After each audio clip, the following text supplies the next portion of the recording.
सूर्यकोटिसमप्रभा निर्विघ्नं कुरु मे देव सर्वकार्येषु सर्वदा शुक्लां ब्रह्मविचारसारपरमाम् आद्यां जगद्व्यापिनीं वीणापुस्तकधारिणीम् अभयदाञ्जाड्यान्धकारापहां हस्तैस्फाटिकमालिकां विदधतीं पद्मासने संस्थितां वन्दे तां परमेश्वरीं भगवतीं बुद्धिप्रदां शारदां नमामि गंगे तव पादपङ्कजं सुरासुरैर्वन्दितदिव्यरूपं भुक्तिं च मुक्तिं च ददासि नित्यं भावानुसारेण सदा नराणाम्।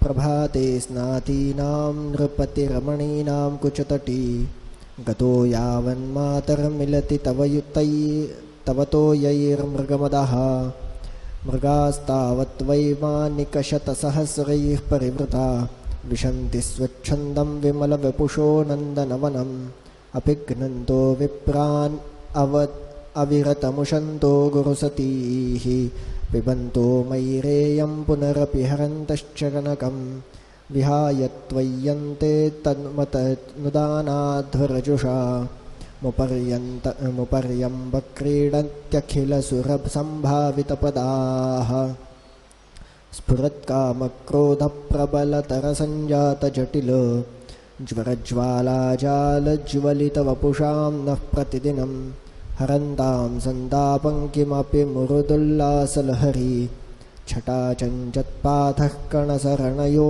दिव्यसरितः अविश्रान्तं जन्मावधिषु कृतजन्मार्जनकृतां सतां श्रेयः कर्तुं कतिनकृतिनः सन्ति विबुधाः निरस्तां लम्बानामकृतसुकृतानां तुज्भवतीं विनामस्मिल्लोके न परमवलोके हितकरं कृतक्षुद्रेणस्कानथ झटति सन्तप्तमनसः समुद्धर्तुं सन्ति त्रिभुवनतले तीर्थनिवहाः अभिप्रायश्चित्तप्रसरणपथातीतचरितान् नरानूरीकर्तुं त्वमिव जननि त्वं विजयसे।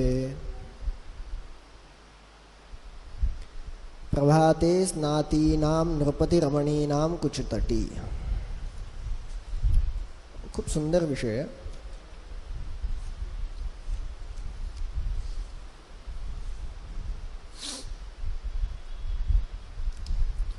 जगन्नाथ पंडित गंगेचं महात्म्य सांगताना फार सुंदर वर्णन करतात. प्रभाते स्नातीनां नृपतिरमणीनां कुचतटी गतो यावन मातर मिलति तव तोयैर्मृगमदः.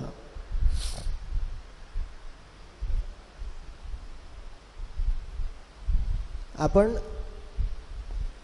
2 दिवसापूर्वी ज्यावेळेस विषय निघाला होता, सौंदर्य प्रसाधनांचा विचार जर केला तर आपल्या भारतामध्ये बराच जुना आहे. भारतीय संस्कृतीमध्ये सौंदर्य प्रसाधनांना तेवढंच महत्त्व पहिलेपासून आहे जेवढं आज आहे. पण ह्यात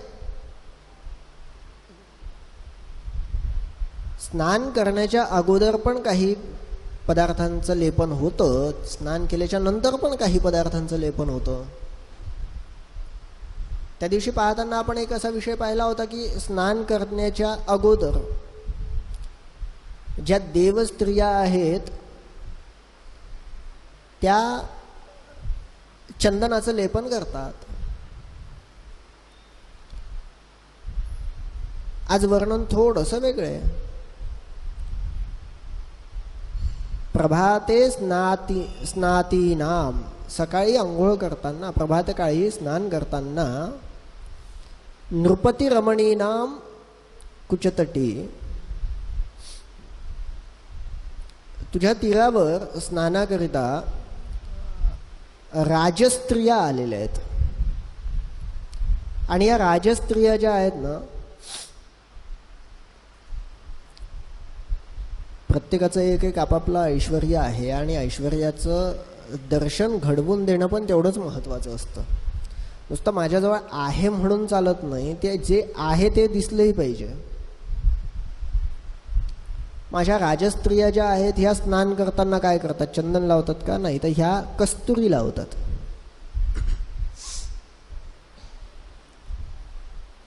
आणि ह्या कस्तुरीचं लेपन केल्याच्या नंतर स्नान कुठे करतायत? तर तुझ्या जलामध्ये करतायत, कारण तुझ्या तटावर येऊन स्नान करतायत.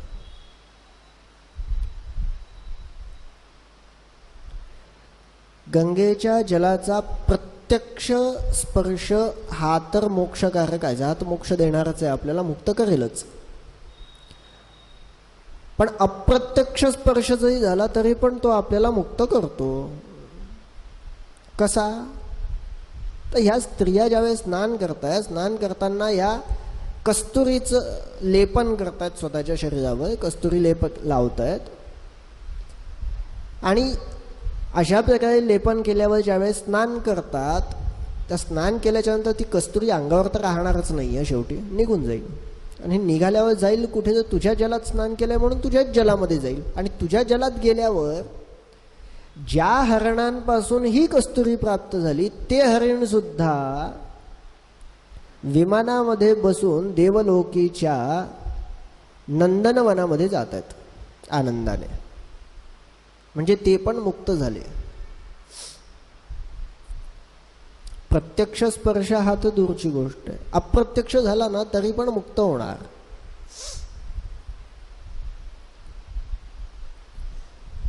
तेच हरिण जर तुझं जल प्राशन करत असतील तर ते मुक्त होणारच आहेत. परंतु असे हरिण जे तुझ्या तीरावर राहत नाहीत, कुठेतरी दूर आहेत, त्या हरणांपासून कस्तुरी प्राप्त केली आणि ती कस्तुरी लावल्याच्या नंतर त्याचं लेपन ज्या स्त्रियांनी समजा केलं असेल आणि स्नान केल्याच्या नंतर ती कस्तुरी तुझ्याच जलामध्ये मिसळली, त्या हरणांना सुद्धा मुक्ती मिळाली. इतकं सुंदर वर्णन. नृपस्त्रीवक्षोजी मृगमद विलेपार्थ असता प्रातस्नाने तो जननी तव तोयात मिळता. क्षणे देवश्रेणी सह मृगतया नंदनवनी स्व इच्छेने जाती अति विमल देहास धरोणे. नुसते नाही जात आहे, अति विमल देह धारण करून जातात.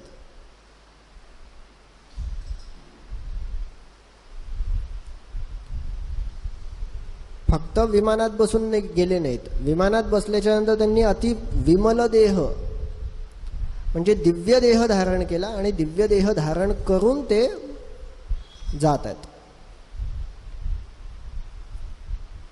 अपिघ्नंतो विप्रा नविरत मुशंतो गुरुसतीहि पिबंतो मैरेयं पुनरपि हरंतश्च कनकं विहाय त्वय्यन्ते तनुमदनुदानाध्वरजुषा मुपर्यंब क्रीडत्यखिल सुरसंभावितपदाः. बघा, पातकांचा जर विचार केला तर असंख्य पातकं पृथ्वी तलावर घडतात. काही लहान आहेत, काही मोठी आहेत. पातकांना पुन्हा उपपातकं आहेत. जसं एखादा वृक्ष जर असेल, महावृक्ष जर असेल तर त्याला पुन्हा शाखा असतात, त्याला पुन्हा उपशाखा येतात. एखादं वडाचं झाड आहे, त्याला मुख्य शाखा पाहिल्या तर 5 मुख्य शाखा आहेत, पुन्हा त्या 5 शाखांना येणाऱ्या 5 वेगवेगळ्या 25 ज्या घडतात त्या उपशाखा झाल्या. आणि त्याच्यावर पुन्हा अजून काही वेगळ्या बारीक शाखा येऊन त्याला पानं येतात.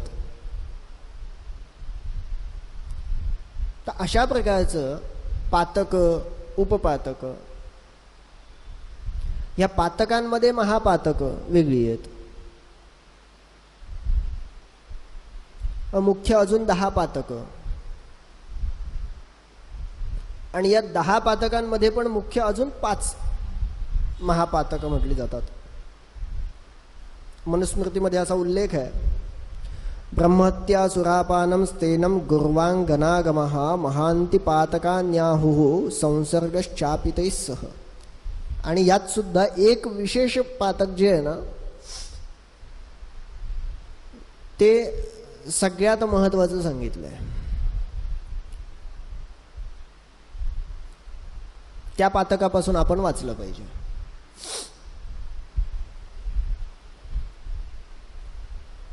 ही जी 5 महापातकं सांगितली यातलं पहिलं आहे ब्रह्महत्या, ब्राह्मणाची हत्या करणे. ब्राह्मणाची हत्या करणं महापातक का सांगावं? प्रत्येकाला दिलेली त्याची त्याची कामं आहेत. जसं ब्राह्मण, क्षत्रिय, वैश्य, शूद्र चौघांमध्ये पण बघितलं, त्या चौघांमध्ये पण त्यांची काही मुख्य कार्य त्यांना सांगितली आहे. ब्राह्मणांनी त्याची षटकर्म करावीत. अध्ययन, अध्यापन, यजन, याजन, दान, प्रतिग्रह ब्राह्मणांनी करावा.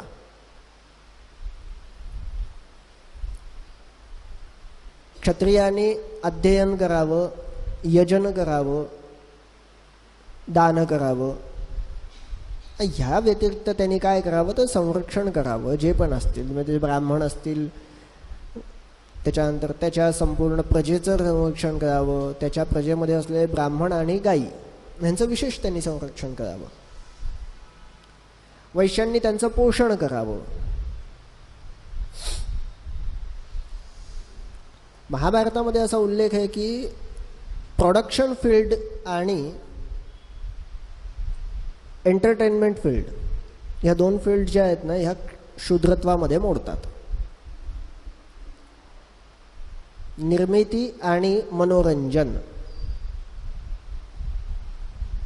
मग त्यात क्रीडा असू देत किंवा नाट्य असू देत, काही पण, हे सगळे जे आहेत ह्यांना शूद्रत्वामध्ये गणलं जातं.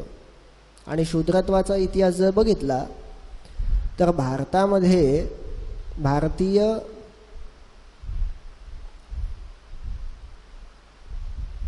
जी पण व्यवस्था आहे, यातली जी अर्थव्यवस्था आहे, अर्थव्यवस्थेचा कणा जर कोणी असेल तर ते शूद्र आहेत. प्रोडक्शन फील्ड त्यांच्या हातात आहे. कारखाने वगैरे असतील तर हे शूद्रत्वामध्ये मोडतात.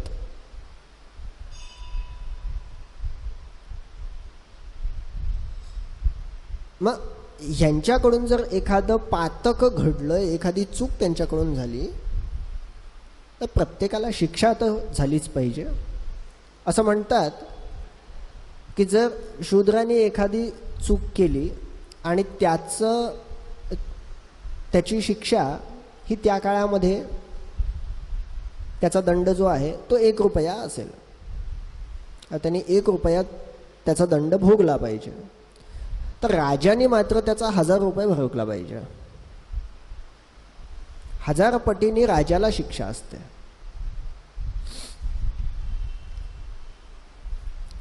आणि साधारण 125 पट ब्राह्मणाला शिक्षा आहे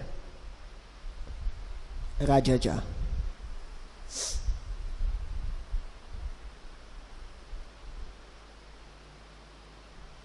आणि ही शिक्षा जी होते ना ही बुद्धिमत्तेवर अवलंबून आहे. शूद्रांकरवी एखादी शिक्षा होत असेल तीच शिक्षा, शूद्रांकरवी एखादी चूक घडत असेल तीच चूक वैश्याकडून घडते, तीच चूक राजाकडून घडते, तीच चूक ब्राह्मणाकडून घडते.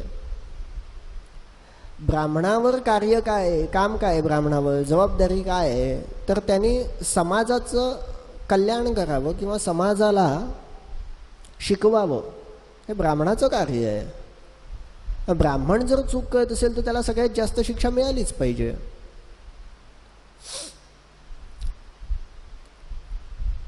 आज मनुस्मृतीच्या बद्दल बऱ्याच वाईट विचारधारा समाजामध्ये पसरतात.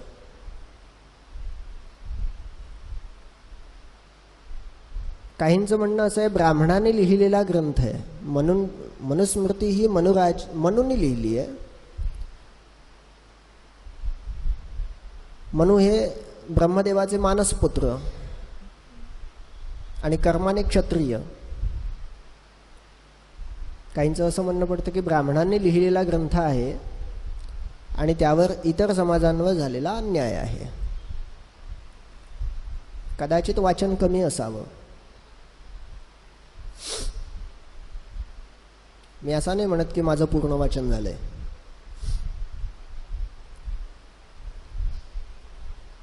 कुठल्याही ग्रंथावर आक्षेप घेण्यापूर्वी तो ग्रंथ वाचणं महत्त्वाचं आहे, एवढंच माझं सांगणं आहे.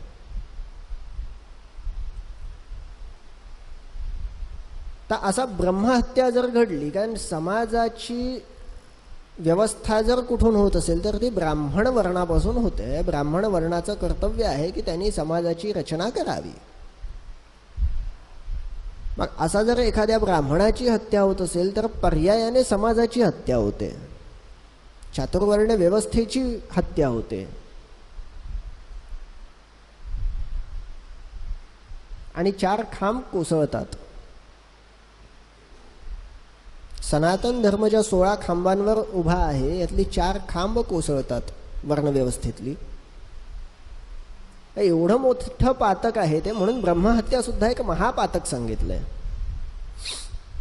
दुसरं आहे सुरापानम, दारू पिणे, व्यसन करणे, हा त्याचा अर्थ.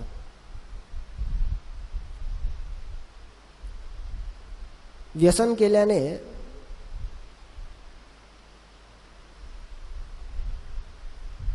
मस्तिष्क काम करत नाही असं विज्ञानाचं म्हणणं आहे. मज्जासंस्थेला काही काळ आराम पडतो, त्यामुळे आपल्याला ही गोष्ट कळत नाही नेमकं काय घडतंय.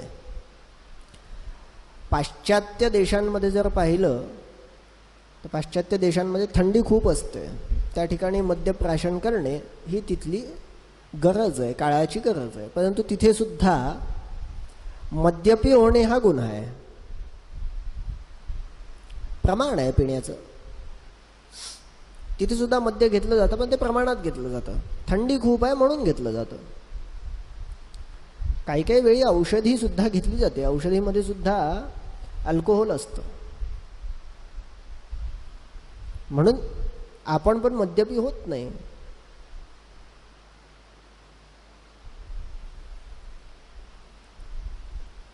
मद्यपी असणं हा गुन्हा आहे. विदेशांमध्ये सुद्धा आपण पाहतो, जे थंड प्रदेशामध्ये आहेत अशा ठिकाणी, ज्या ठिकाणी मद्य घेणे ही काळाची गरज आहे अशा ठिकाणी मद्यपी होणे हा गुन्हा आहे. म्हणजे प्रमाणाबाहेर मद्य घेऊन दुष्कर्म करणाऱ्यांवर गुन्हा आहे.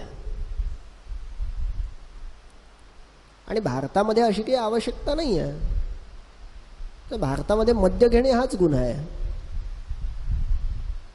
सनातन धर्म हा खूप बारीक विचार करून सांगतो, काय केलं पाहिजे हे सांगतं. मद्य घेऊ नये, का घेऊ नये त्याच्याही मागे कारण आहेत.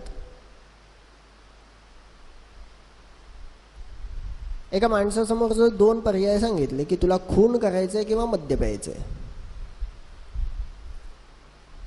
त्यांनी विचार केला,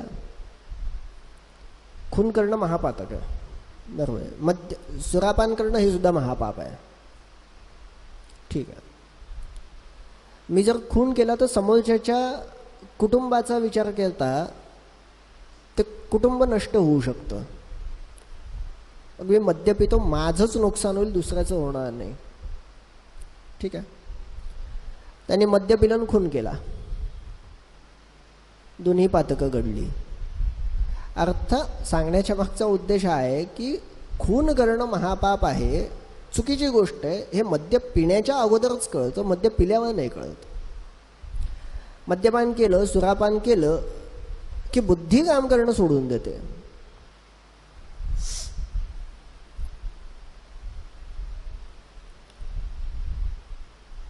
आणि म्हणून मद्यपान सुद्धा, सुरापान सुद्धा हे एक महापातक आहे.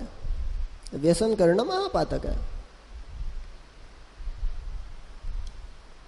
पुढे स्तेनं, चोरी करणं. चोरी करणं ही चूक आहे, चुकीचं कर्म आहे, गुन्हा आहे.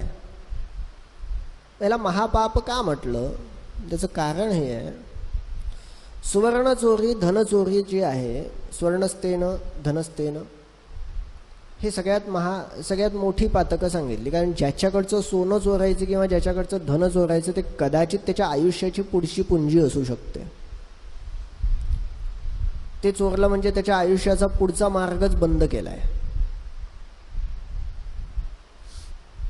प्रपंचामध्ये राहायचं तर पैसा महत्त्वाचा, आणि पैसा अशाच प्रकारे जोडला जाऊ शकतो. आणि त्याची चोरी केली तर त्याचं संपूर्ण आयुष्य बंद होऊ शकतं, संपू शकतं. म्हणून स्त्रीनं चोरीसुद्धा महापापामध्ये आली. पुढे सांगितलेलं आहे गुर्वांगनागमः.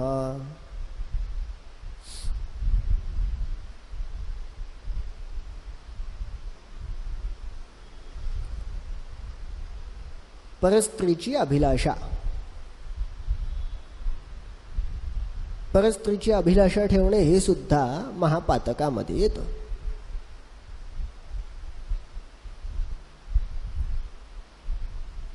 आणि त्यातल्या त्यात श्रेष्ठ व्यक्तीच्या स्त्रीची अभिलाषा ठेवणं तर महापातकच आहेच. आणि पाचवं सगळ्यात महत्वाचं पातक सांगितलेलं आहे ते म्हणजे संसर्ग.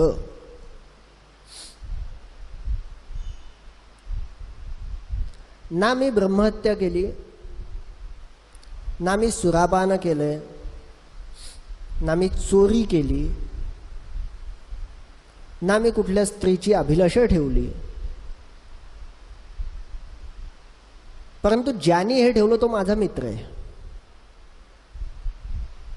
तर सगळ्यात मोठा पातकी मी झालो. मी कुठलेही कर्म करो किंवा न करो, मी सोबत आहे म्हणून पातकी झालो. जर तो माझा मित्र आहे तर पापान निवारयति बोधयते हिताय, हे माझं काम आहे. पापकर्मामध्ये तो जर पापकर्म करतो तर त्याला त्या कर्मातून परावृत्त करायचं आणि सत्कर्मासाठी प्रवृत्त करायचं, हे माझं काम आहे. मी तेच नाही करताय. मी हा विचार करतो आहे तो करतो, मी काय करणार, मी काय करू शकतो. त्याला करायचंय, तो चोरी करतोय, ब्रह्महत्या करतोय, ब्राह्मणाला मारतोय, चोऱ्या करतोय, दारू पितोय, व्यसन करतोय, मी काय करू शकतो. माझं कर्तव्य आहे की हे सगळी कामं करण्यापासून त्याला परावृत्त करायला पाहिजे. मी जर त्याला परावृत्त करण्याचा प्रयत्नही करत नसेल तर सगळ्यात मोठा पातकी मी झालो त्याच्याही पेक्षा.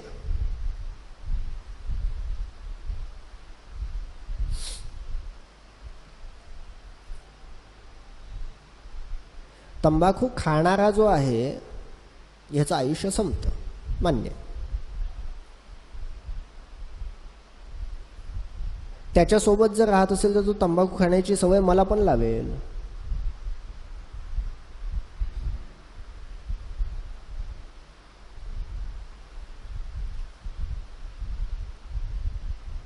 माझी इच्छा असो किंवा नसो, मला व्यसन लागलं,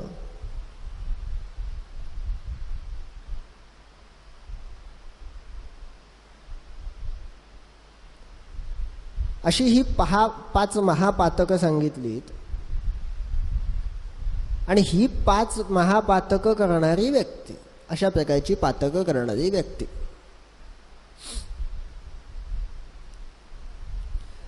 जर प्रायश्चित्त पश्चातापाने तुझ्या तीरावर येऊन, फक्त स्नान नाही करता, स्नानाचा विषय नाही हा, महापातकी आहेत, हे स्नान करून मुक्त होत नाहीत. हे जर प्रायश्चित्ताकरिता अपराधी भाव मनामध्ये घेऊन तुझ्या काठावर येऊन देहाचा त्याग करतायत, तर अशांना सुद्धा तरुण नेण्याची क्षमता, पात्रता फक्त तुझीच आहे.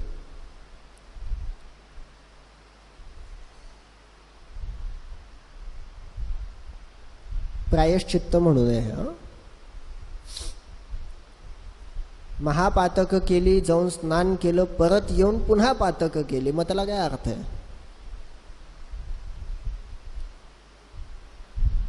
मग अपराधी भावना फक्त स्नानापुरती ठेवण्यात काय अर्थ आहे की जाऊन स्नान करायचं आहे मला, मी तिच्याजवळ गेलो आणि माझ्या मनामध्ये अपराधी भावना आणली की मी फार मोठे पातकं करतोय, मी फार मोठा महापापी आहे, मी तुझ्या जलामध्ये स्नान करून स्वतःचे सर्व पापांचं प्रायश्चित्त करू इच्छितो, सर्व इच्छा त्याग करून मी तुझ्या जलामध्ये स्नान करतो, इत्यादी भावना मनामध्ये आणल्या. स्नान केलं, आतापर्यंतचं सगळं सुटलं, तिकडून आलं की पुन्हा ब्राह्मणाला मारलं. काय अर्थ आहे त्याला? मग गेलेलं पण कर्म तुमच्या भविष्यात तुमच्या याच्यात राहणारच आहे, ते कशाला जाईल? ते पण जोडलेलंच राहील. बरं, इथेच विषय थांबतो का? इथे विषय नाही थांबत. इत्यादी महापातकी लोक जरी असतील आणि ते जर तुझ्या जलामध्ये स्नान करतायत, तर त्यांच्यासुद्धा पापांचं निवारण करण्याची क्षमताही तुझ्यामध्ये आहे. स्फुरत काम क्रोध प्रबलतर संजात जटिल ज्वरज्वाला जाल ज्वलित वपुषाम न प्रतिदिनम. मागचं राहिले. वधिती विप्राते सतत गुरुदारा निरतजे, हरावे स्वर्णाते मलिन मदिरा पानही किजे, महत्पापी ऐसे त्यजिती निजदेहा तवतिरी, करीती क्रीडाते कृतमखनराहुनी उपरी. स्फुरत काम क्रोध प्रबलतर संजात जटिल ज्वरज्वाला जाल ज्वलित वपुषा न प्रतिदिनम.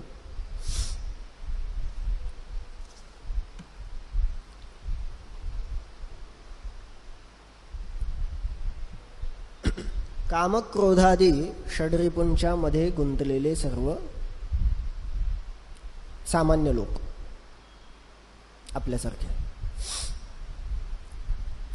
कामक्रोधादी षड्रिपूंमध्ये सगळे गुंतलेले आहेत. इच्छा पूर्ण होते का नाही होत, इच्छा निर्माण होणे हे काम झालं, होते की नाही होत हा विषय नंतरचा, परंतु इच्छा निर्माण झाली मनामध्ये ही काम झालं. सांसारिक इच्छा आहे, मला हे पाहिजे, मला ते पाहिजे, माझ्या घरी गाडी असली पाहिजे, 2 चाकी असावी, 4 चाकी असावी, सोन्याचा हार पाहिजे, एक बंगला पाहिजे मोठा. इच्छा, काम. ते पूर्ण करण्यासाठी प्रयत्न करा नका करू हा विषय वेगळा. काम इच्छा निर्माण झाली आणि ती पूर्ण झाली नाही की क्रोध निर्माण होतो, त्याचा संताप होतो. क्रोध आणि संताप हे 2 वेगळे विषय आहेत. क्रोध निर्माण झाला, राग आला त्या गोष्टीचा, ठीक आहे. राग आल्याच्या नंतर त्याचा जो परिणाम इतरांवर होतो तो झाला संताप.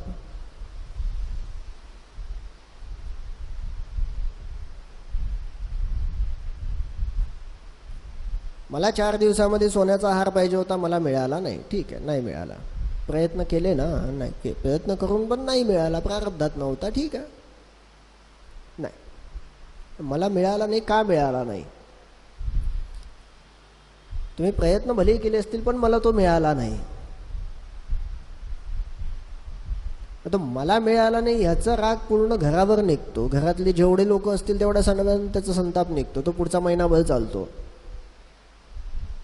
हा झाला संताप, क्रोध.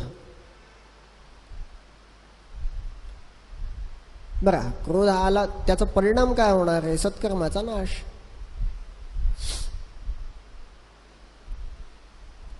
आपल्याला तर राग आलाच आहे, आपला संताप होतच आहे, आपल्यामुळे इतरांनाही संताप होतो. ज्वरज्वाला जाल जलित वपुषा नफ प्रतिदिन, आणि ते रोज रोज चालतं. आजची घडलेली घटना आज सूर्यास्ताला संपत नाही, ती पुन्हा उद्या सूर्योदय झाले की पुन्हा उगवते. त्याचा परिणाम काहीतरी नवीन प्रकाराने येतो पुन्हा.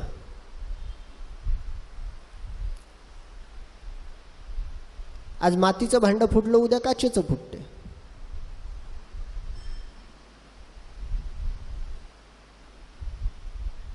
आणि अशा प्रकारे जे कामक्रोधादी षड्रिपूंमध्ये अडकलेले आहेत आमच्यासारखे सामान्य मनुष्य, यांच्या मनामध्ये कामक्रोधादी षड्रिपू हे अनावर होतात आणि अनावर झाल्याच्या नंतर त्यांच्या मनात जो दाह निर्माण होतो. कधी कधी असं होतं, चिडचिड होते, का होते कळत नाही, आणि ती इतकी होते की त्याला प्रमाणही राहत नाही.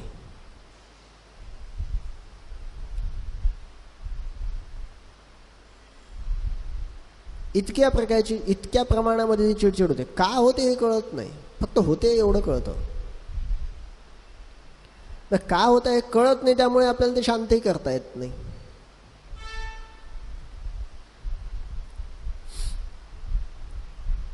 त्याचा परिणाम असा होतो, घरातले इतर पण आपल्यामुळे त्रस्त होतात. हा मनामध्ये निर्माण झालेला दाह आहे. आणि असा दाह जो आहे, तुझ्या तीरावर आल्यावर तुझ्या जलाच्या लाटांनी निर्माण होणारे तुषारकण, ज्याला आपण म्हणतो थेंब पाणी पडल्याच्या नंतर जे उडून पडतात त्याला शिंतोडे म्हणतो आपण. असे तुषारकण ज्यावेळी अशा व्यक्तीच्या अंगावर पडतात त्यावेळेस त्याच्या मनातला हा दाह सुद्धा कमी होतो.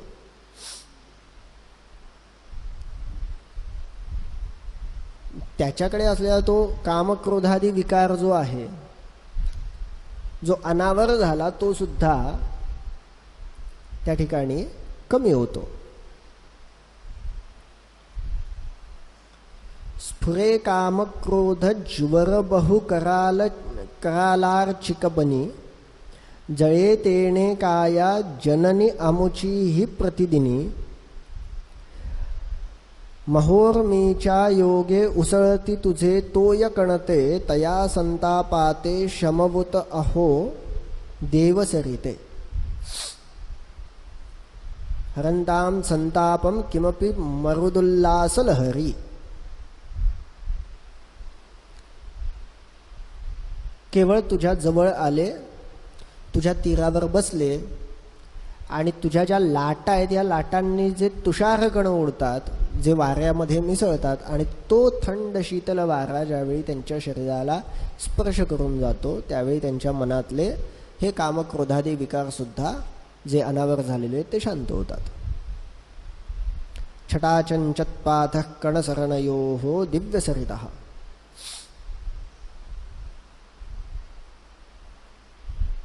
आणि हे तुझं सामर्थ्य आहे. तुझ्या सामर्थ्याची गुणगान जर गायचे म्हटले तर त्याला शब्द सुद्धा कमी पडतात. किती ते सामर्थ्य आहे तुझं.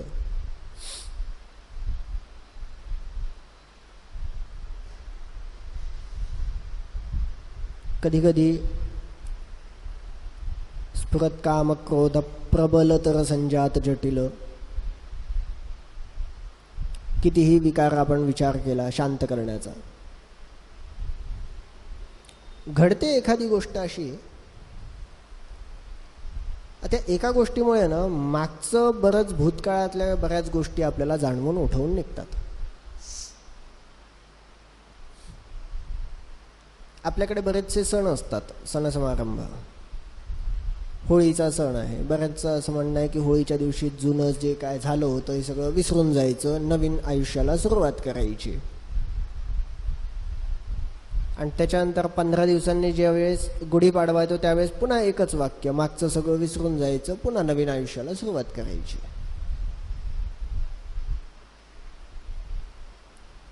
ते होत नाही. पुढे पुन्हा आपल्याकडे वैशाख महिना लागतो, अक्षय्य तृतीया येते, मागचं सगळं विसरून जायचं, नवीन पुढे आयुष्याला सुरुवात करायची.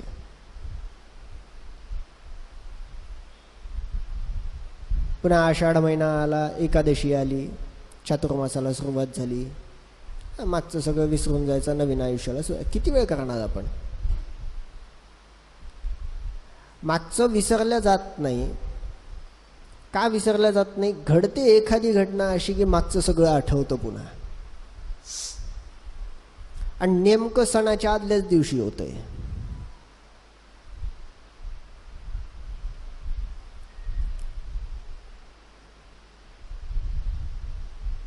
होळीच्या आदल्याच दिवशी अशी घटना येते की मागचं सगळं आठवतं, काय करणार? होळीचा सण अगदी आनंदात. पाडव्याच्या आदल्या दिवशी फाल्गुन अमावस्येला असंच काहीतरी आठवतं, काहीतरी घटना घडते, मागचं सगळं आठवतं. मागचं आठवलं की आपला पाडवा फार आनंदात.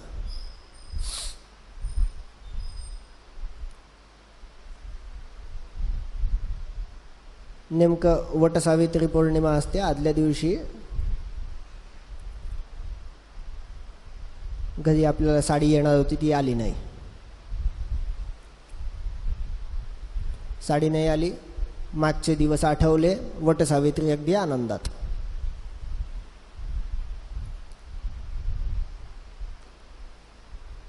हे काम क्रोधादी षड्रिपू आहेत. छोट्या छोट्या गोष्टींनी आपल्याला बराचसा त्रास होतो आणि आपल्याला झालेला त्रास बरं आपल्यापुरता राहत नाही. ज्या व्यक्तीच्या बद्दल राग आहे त्या व्यक्तीलाही त्याचा त्रास होतो, ठीक आहे, हरकत नाही, त्याच्यासोबत बाकीच्यांनाही त्रास होतो. हा संताप आहे.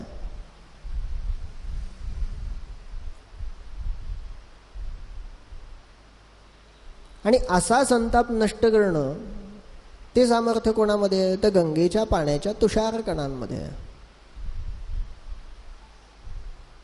स्नान करा नाही म्हणतात, फक्त तिच्या काठावर बसा. ते तुषार कण उडून जरी आले तरी पण हा षड्रिपूंचा त्रास जो आहे हा कमी होतो, हा दाह कमी होतो. ज्वरज्वाला जाल ज्वलित वपुषा न प्रतिदिनम, जे रोज रोज अशा प्रकारची ज्वाला निर्माण होते, क्रोधादी षड्रिपू, क्रोधादी जे आमच्याजवळ रोग आहेत, रागादी रोगान सततानुशक्तान अशेषकाय प्रसृतान शेषान. रोगांचा विचार जर केला तर रोग, अनेक रोग आहेत. कॅन्सर आहे, डोकेदुखी आहेत, पोटदुखी आहे, पोटाचे विकार आहेत. कॅन्सर तर खूप दूरची गोष्ट, खूप वरचा रोग झाला, फार शेवटची स्टेप सांगितली. टीबी आहे, ट्युबरक्लोसिस.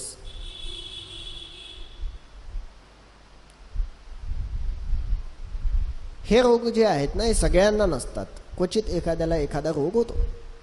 इथे बसलेले जेवढे पण प्रत्येकाला वेगवेगळा रोग. पण रागादी रोगान सततान अनुशक्तान, रागादी रोग जे आहेत ना, क्रोधादी रोग जे आहेत ना, हे मात्र सर्वांना आहेत. अशेषकाय प्रसृतान शुक्तान, अशेषकाय प्रसृतान शेषान. हे रोग नाही आहे असं कोणीच नाही आहे.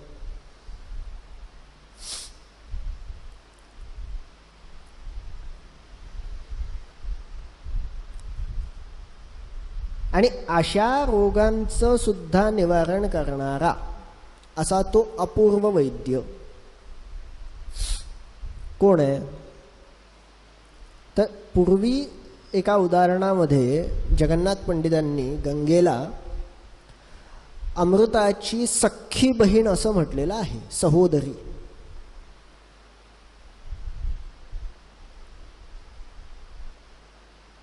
तू अमृताची सख्खी बहीण आहेस. आणि आयुर्वेदाच्या मते रागादी रोगांवर नियंत्रित करणारा एकच आहे, ते म्हणजे अमृत आहे खरं तर. आणि या अमृताला आणणारं कोण आहे? तर धन्वंतरी आहे. अमृताचा एक दोष आहे. कुठला दोष आहे? तर ते घेतल्यावर तो मनुष्याला मरू देत नाही. कालच पाहिला आपण.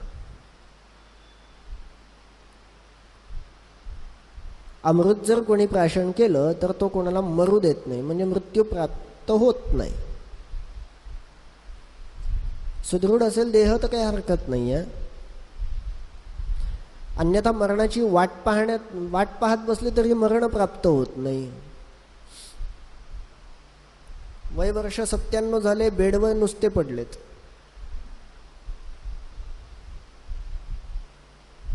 मग असे अमृत घेऊन काय फायदा आहे?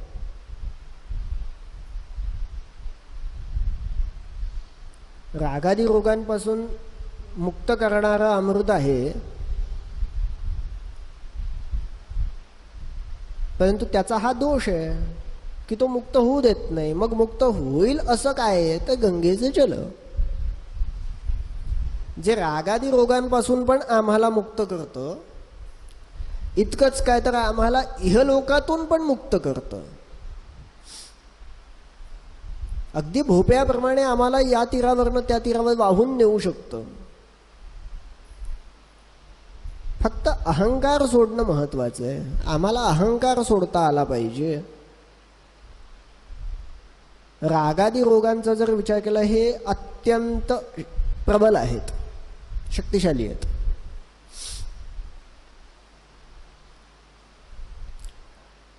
मुळात पाहता अहंकाराचा त्याग करणं खूप कठीण नाही आहे, खूप सोपं आहे. अहंकाराचा त्याग करणं अत्यंत सोपं आहे. केवळ क्रोध आपल्याला ते करू देत नाही. त्या क्रोधामुळे आम्हाला अहंकाराचा त्याग नाही करता येत. आणि या क्रोधाचा त्याग करण्यासाठी कामावर नियंत्रण ठेवणे आम्हाला आवश्यक आहे, इच्छेवर नियंत्रण ठेवणं आवश्यक आहे. तेच होत नाही. शेजाऱ्याने गाडी घेतली की इच्छा निर्माण झाली, शेजाऱ्याने गाडी घेतली आपल्याला पाहिजे.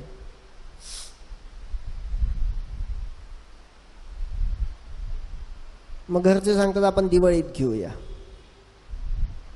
आणि दिवाळीत नाही घेतली की मग राग.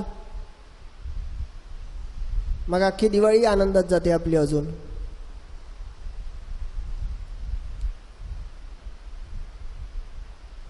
आपली जात नाही हे ठीक आहे, घरात जी लहान मुलं असतात त्यांची पण जात नाही. हा सगळा संताप त्यांच्यावर पण निघतो.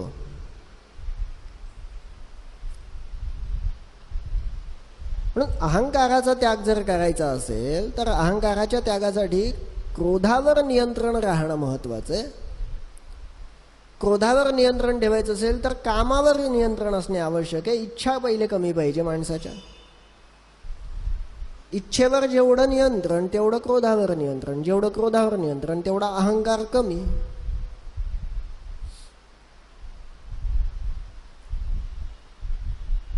ह्या सगळ्यांवर नियंत्रण ठेवण्याचं काम कोण करू शकतं तर गंगेच्या पाण्याचे तुषारकण. केवळ तिच्या लाटेवरनं उडणारी जी तुषारकणं आहेत ती ज्या वाऱ्यामध्ये मिसळतात, आणि असा महापातकी वारा ज्यावेळेस आपल्या शरीराला स्पर्शून जातो त्यावेळेस ते कमी होतं. महापातकी म्हणण्याच्या मागचं कारण मागे आपण एक उदाहरण बघितलं. त्यामध्ये असलेला तो महापातकी वारा ज्याच्यामध्ये गंगेच्या पाण्याचे तुषारकण मिसळलेत आणि तो पवित्र झाला. नुसता पवित्र नाही झाला, त्याला पवित्र करण्याचं पण सामर्थ्य त्याच्यात आलं आणि तो आपल्याला स्पर्शून गेला तर आपण पण पवित्र झालो.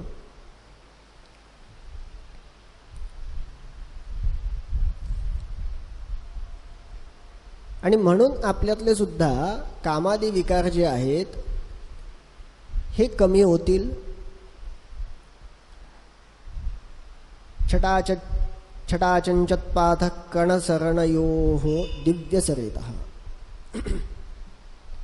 स्फुरे कामक्रोधज्वर बहुकरालार्चिक बनी जळे तेने काया जननी अमुची हि प्रतिदिनी महोर्मीच्या योगे उसळती तुझे तोय कणते तया संतापाते शमवुत पाहो देवसरिते.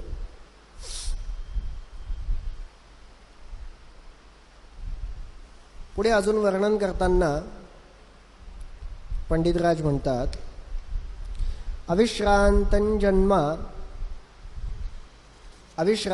जन्मा वधिस्कृत जन्मार्जनकृतां सतां श्रेयः कर्तुं कतिन कृतिनः सन्ति विबुधाः. असे लोक ज्यांच्या आयुष्यात आजपर्यंत कधी त्यांनी पातक करण्याचा, दूरची गोष्ट पातक करण्याचा विचार पण ज्यांना स्पर्शून गेलेला नाही आहे. पाप होणं हे नंतरचं, पहिले विचार येतो मनामध्ये पाप करण्याचा. एखाद्या ठिकाणी सुवर्णाचा हार दिसला तर तो घेण्याचा पहिले विचार येतो, नंतर हात काम करतो. कर्म नंतर घडतं, पहिले इच्छा निर्माण होते. पाप करणं दूरची गोष्ट, ज्यांच्या मनाला असा स्पर्शून पण जात नाही असे सत्कर्मी, ज्यांनी संपूर्ण आयुष्यात सत्कर्म केले, इतकी सत्कर्म केले की काय गणतीच नाही त्याला, अगणित सत्कर्म करणारी अशी व्यक्ती, यांना जर मुक्त करायचं असेल तर काय लागेल? आम्ही जर म्हटलं तुकाराम महाराजांना मुक्त होण्यासाठी गंगेचं स्नान करणं आवश्यक आहे, तर ती चुकीची गोष्ट होईल. तुकाराम महाराज स्वतःच मुक्त आहेत. माऊलींना जर म्हटलं की तुम्हाला मुक्त व्हायचं असेल तुम्ही गंगेचं स्नान करा, आवश्यकता आहे? काहीच आवश्यक आहे. सत्कर्म केलेले त्यांनी, संपूर्ण आयुष्यभर सत्कर्म केलेले आहेत, त्यांना गंगा स्नान करण्याची काय आवश्यकता आहे? त्यांना इंद्रायणीचं स्नान करण्याची काय आवश्यकता आहे? इंद्रायणीचं महत्त्व किती आहे हे दाखवून देण्यासाठी ते स्नान करतात, आपल्याला दाखवायसाठी. त्यांना आवश्यकता नाही आहे. वाराणसीत जाऊन त्यांनी गंगेचं स्नान करावं, आवश्यकता नाही आहे. पण ते वाराणसीत जाऊन गंगेचं स्नान का करतात? आपल्याला दाखवायला.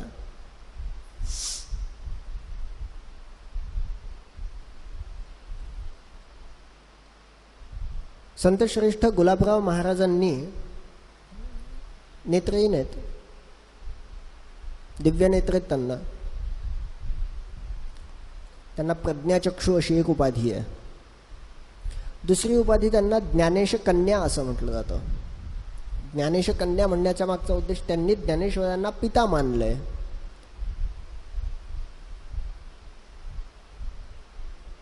गोपिका काही व्रत करायच्या, कात्यायन व्रत म्हणतात त्याला. कृष्ण हा पतिस्वरूपाने प्राप्त व्हावा म्हणून कात्यायन व्रत करायच्या. ते व्रत गुलाबराव महाराज पण करायचे. पुरुष देह होता, परंतु मनाने ते स्वतःला एक गोपिका मानायचे आणि कृष्ण हा पती म्हणून प्राप्त व्हावा, पतिरूपाने प्राप्त व्हावा म्हणून ते कात्यायन व्रत करायचे आणि स्वतःला ज्ञानेश्वर माऊलींची कन्या मानायचं. ज्ञानेश्वर माऊलींना त्यांनी पिता मानलं म्हणून त्यांना ज्ञानेश कन्या अशी पण एक उपाधी आहे. त्यांना एका भक्तांनी असा प्रश्न विचारला, तुम्ही ज्ञानेश्वर माऊलींना बघितलेत का? अर्थात ज्ञानेश्वर माऊलींची समाधी घेतल्याच्या नंतर जवळपास 500-600 वर्षाच्या नंतरच गुलाबराव महाराजांचा जन्म आहे. भक्तांची, आता भक्त काय विचारतील काही सांगता येत नाही, काही विचारू शकतात. शिष्य आहेत ते. गुलाबराव महाराज म्हणाले, हो मी बघितलंय. म्हणजे कसे दिसतात? कोण चित्रकार असेल तर बोलवा, मी वर्णन करतो, त्याला काढायला सांगा. चित्रकार बोलवला आणि चित्र काढायला सुरुवात झाली. ज्ञानेश्वर माऊलींचं एक चित्र आपण पाहतो ज्यामध्ये त्यांच्या अंगावर एक जरीची शाल आहे, त्यांना फेटा घातलेला आहे, गळ्यात सुवर्णांचा हार आहे, अशा प्रकारचं एक स्वरूप आपण पाहतो. पितांबर धारण केलेलं आहे. हे वर्णन गुलाबराव महाराजांनी सांगितलेलं आहे आणि त्याच्या अगोदर ज्ञानेश्वर माऊलींचं कुठलंच चित्र नव्हतं. मग शिष्यांनी विचारलं की तुम्ही जे स्वरूप सांगितलंय खरंच ज्ञानेश्वर माऊलींचं आहे का? ज्ञानेश्वर माऊली तर संन्याशाची पूर्व म्हणून त्यांना वाळीत टाकलेलं आणि इथे दिसताना हे पितांबर धारण केलेलं आहे, अंगावर जरीची शाल आहे, रेशमी फेटा आहे, गळ्यात सुवर्णांचे हार आहेत, असं स्वरूप कसं? त्यांनी सांगितलं, असा एक प्रसंग घडला होता की त्यांना वाराणसीमध्ये त्यांचा सत्कार करण्यात आला आणि हत्तीवर त्यांची मिरवणूक निघाली होती. अशा प्रकारचं एक वर्णन त्यांनी केलं. त्या काळाचा हा फोटो आहे, हे चित्र त्या काळाचं आहे. या संदर्भावरून असं सांगता येतं की ज्ञानेश्वर माऊली वाराणसीत जाऊन आले. आता वाराणसीत गेलेली व्यक्ती गंगा स्नान करणार नाही असं नाही होणार, म्हणून असंही सांगता येईल की ज्ञानेश्वर माऊली जाऊन गंगा स्नान करतात आणि मुक्त होण्यासाठी गंगा स्नान करतात हे मात्र अति होईल. का अति होईल? कारण त्यांच्या जीवनामध्ये त्यांनी पाप कर्म कधी केलंच नाही, सत्कर्मच केले, म्हणजे ते तशीही मुक्त होणारच. त्यांना मुक्त करण्यासाठी गंगेच्या स्नानाची आवश्यकताच नाही आहे.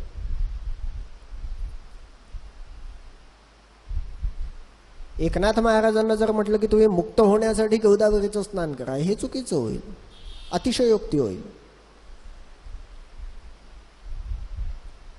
नाथ महाराजांनी दुष्कर्म केलेलीच नाही, पापकर्म केलीच नाही, त्यांनी जे काही केली सत्कर्मच केली. मग सत्कर्म करणारी व्यक्ती मुक्त तर तशी पण होणारच आहे. त्यांना मुक्त होण्यासाठी गंगा स्नानाची आवश्यकता नाही आहे.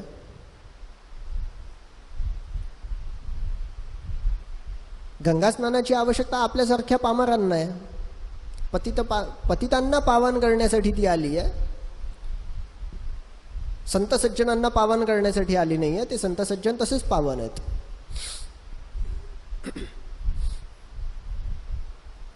मग अशी व्यक्ती जी आयुष्यात केवळ सत्कर्मच करते आहे, मग सत्कर्मी व्यक्तीला मुक्त करण्यासाठी इतर देवता आहेत ना.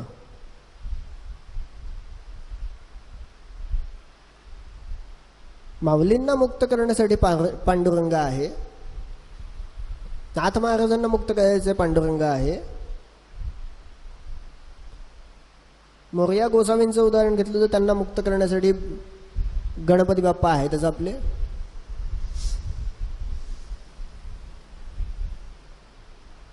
अशा संत सज्जनांना मुक्त करण्यासाठी इतर देवता आहेत.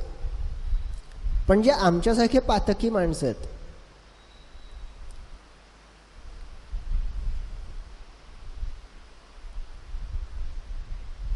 सुकर्मे जे जन्म प्रभृती विधीने नित्य करीती तया संरक्षाया कितिक सुर हे दक्ष असिती. जे सदैव सत्कर्म करतात यांना मुक्त करण्यासाठी, यांना तारण्यासाठी, यांचं संरक्षण करण्यासाठी कितीतरी देवता या सज्ज आहेत.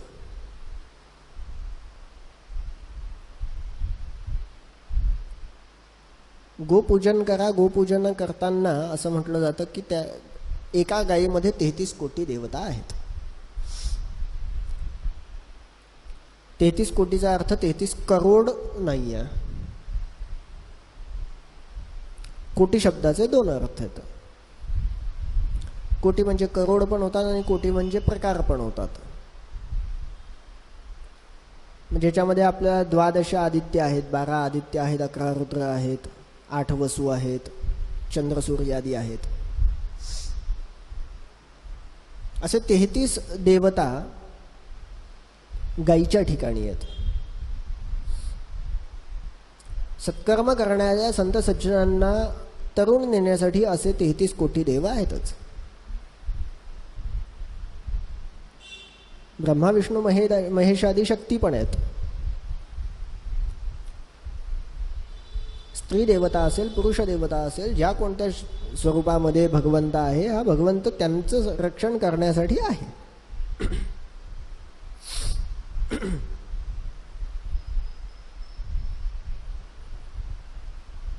मग आमच्यासारखे जे पामर आहेत, परंतु जो पापी सहजची अनाधार कुमती, अशाला ताराया तुझविण दिसेना प्रगती.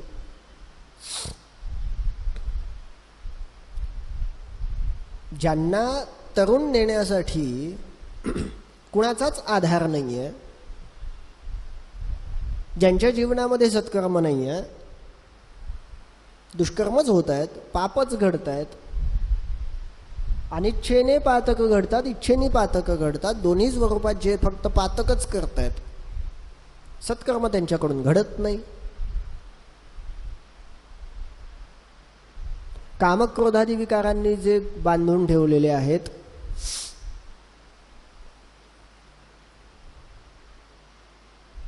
इच्छेने बंदिस्त आहेत, क्रोधाने पण बंदिस्त आहेत,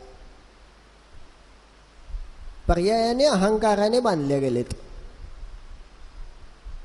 अशांचा विकार नष्ट करण्यासाठी तू आहेस.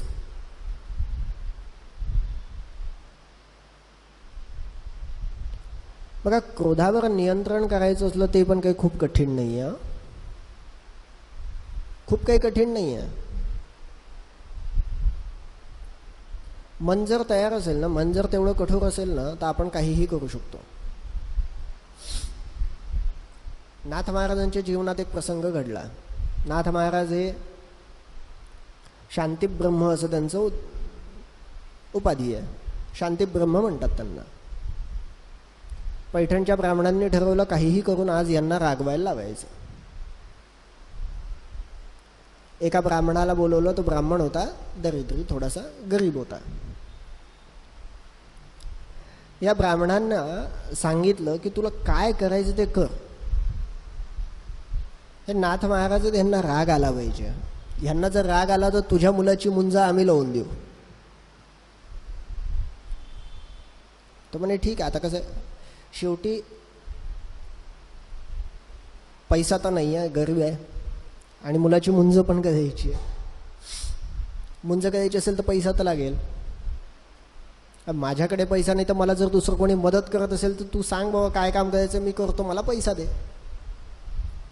आता इथे पैसा नाही मिळणार, मुंजच लावून मिळणार आहे. म्हणजे मुंजीमध्ये जे काही दशदानादी विषय आहेत ते पण परस्पर होणार आहेत. ठीक आहे,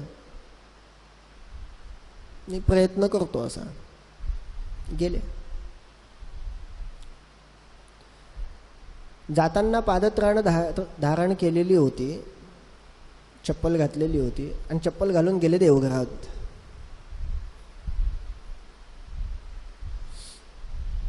देवघरात गेले. तिथे गेल्याच्या नंतर नाथ महाराज पूजा करत होते. त्यांनी बघितलं चप्पल घालून आलेला आहे.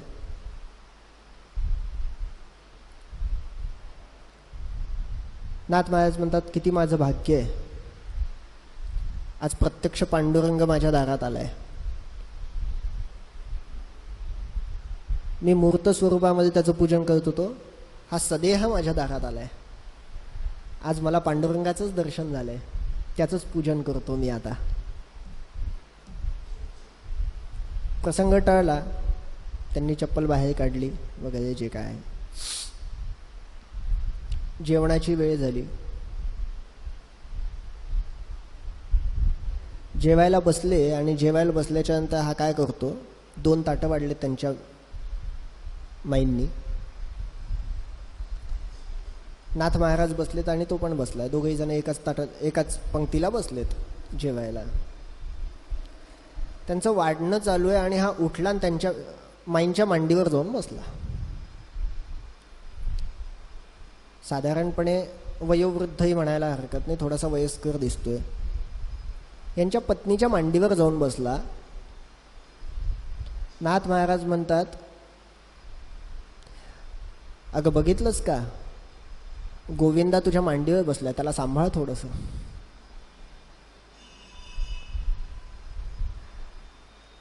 त्या ब्राह्मणाच्या मनात असा विचार आला, आपण काहीही केलं तर हे रागवत नाहीत.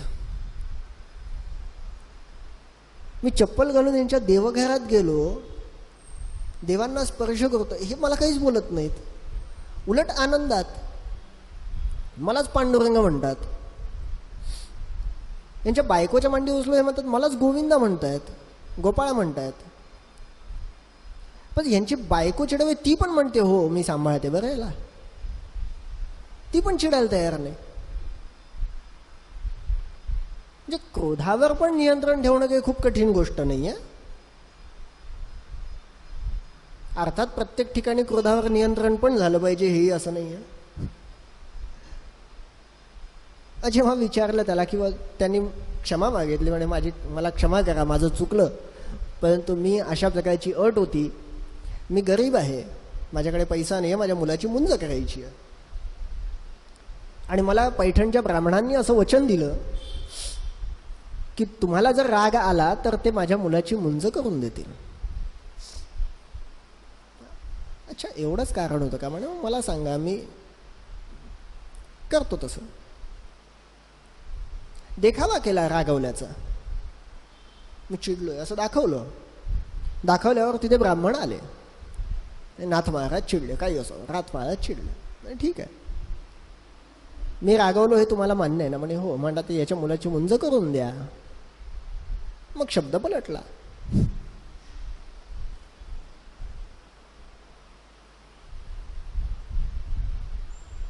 फार कठीण गोष्ट नाही. आता या ठिकाणी खरं तर राग येण्याची गोष्ट होती की तुम्ही हा शब्द दिला होता, आता शब्द पालटला.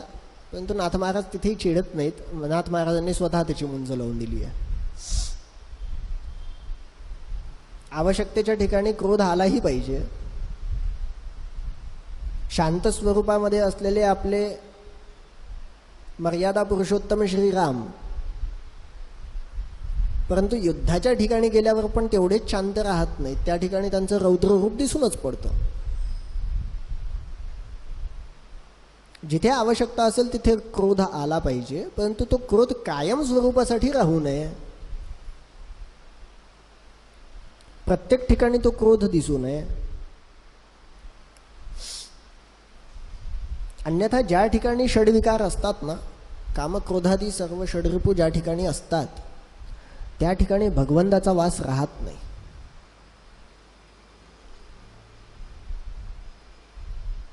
एखाद्याच्या घरामध्ये जर, एखाद्या सज्जनाच्या घरामध्ये जर भगवंताचा वास असेल आणि पुढल्या चार पिढ्यांच्या नंतर जर त्यांच्या घरामध्ये षड्रिपूंचा प्रवेश झाला तर भगवंताचा वास तिथे राहत नाही.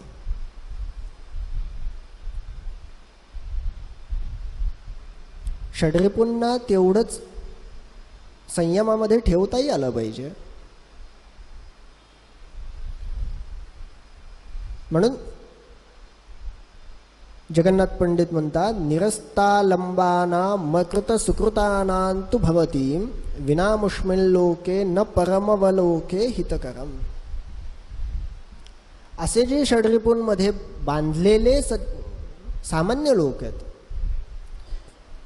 जे कायम सत्कर्म करत नाहीत, ज्यांच्याकडून सत्कर्म कायम घडत नाहीत, असे जे सामान्य लोक आहेत, ह्या सामान्य लोकांना तुझ्याशिवाय दुसरी गती नाही आहे.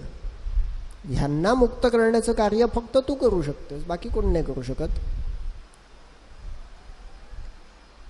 कारण दुसऱ्यांमध्ये तेवढं सामर्थ्य नाही आहे.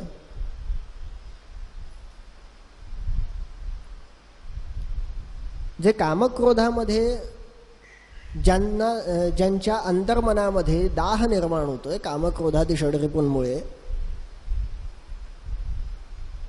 त्यांनाही तुझ्या जलाचे सिंतोडे, तुझ्या जलाचे तुषारकण हे त्यांच्या अंतर्मनाला शांत करू शकतात.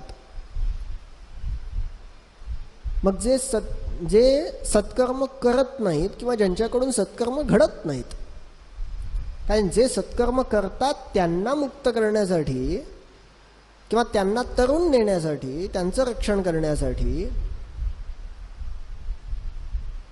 अनेक देव आहेत, परंतु ह्यांचं रक्षण करण्यासाठी कोण आहे? तुझ्या व्यतिरिक्त तिथं कोणीच नाही आहे. हेच वाक्य आणखी दुसऱ्या शब्दांमध्ये पण जगन्नाथ पंडित सांगतात.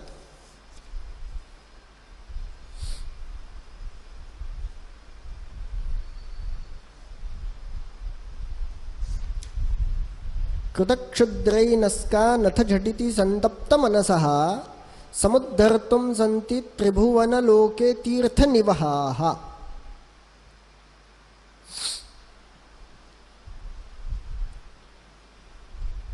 बर, सत्कर्म घडणारे जे केवळ सत्कर्म करतात त्यांनाच मुक्त करण्यासाठी भगवंत आहेत का? नाही.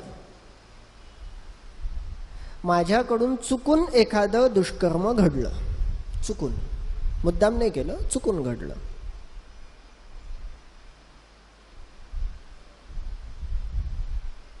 आणि त्याचं प्रायश्चित्त करण्याची इच्छा माझ्या मनामध्ये निर्माण झाली.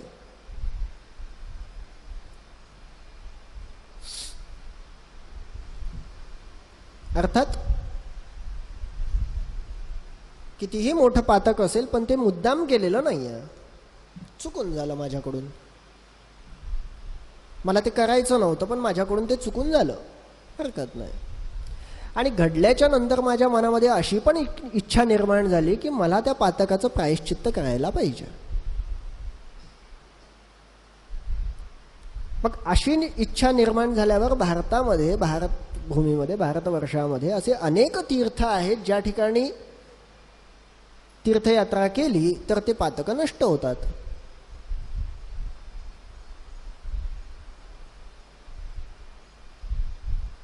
ब्रह्महत्यादी पातक जर घडली तर कुशावर्त कुंडात स्नान केलं प्रायश्चित्त म्हणून. माझ्या मनात इच्छा निर्माण झाली की माझ्याकडून ब्रह्महत्या घडली आहे, परंतु मला त्या पापापासून निवारण पाहिजे, मला प्रायश्चित्त करायला पाहिजे, मला त्याचा पश्चाताप आहे. मग पश्चाताप झाल्याच्या नंतर प्रायश्चित्त म्हणून जर मी त्या कुशावर्त कुंडात स्नान करत असेल तर ब्रह्महत्यादी पातकं नष्ट होतात, हरकत नाही.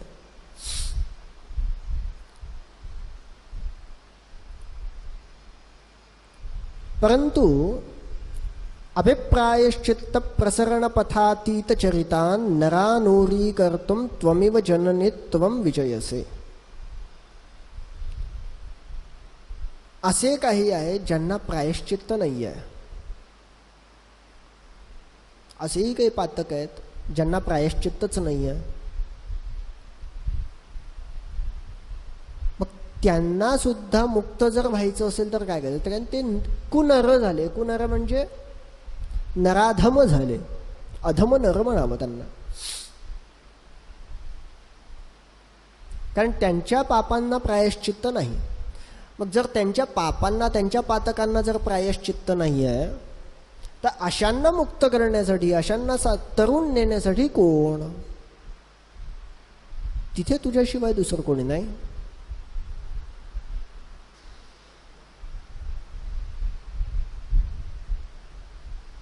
एखादं पातक केलं म्हणजे चुकून झालं, मुद्दाम नाही केलं. मुद्दाम केलेल्या पातकाचा प्रायश्चित्त नाही आहे. ब्रह्महत्यादी पातकांना प्रायश्चित्त आहे, परंतु ते नकळत घडले तर.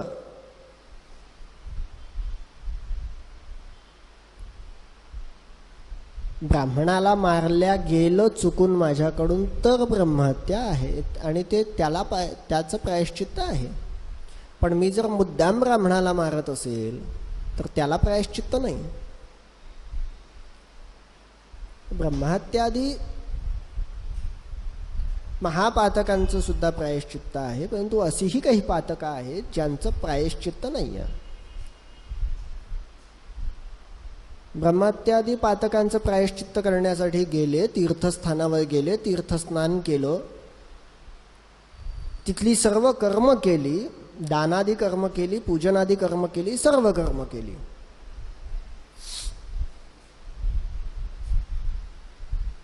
संपूर्ण प्रायश्चित्त घेतलं आणि पापमुक्त झाले, हरकत नाही. पापमुक्त होऊन त्याच ठिकाणी पुन्हा पातक केलं.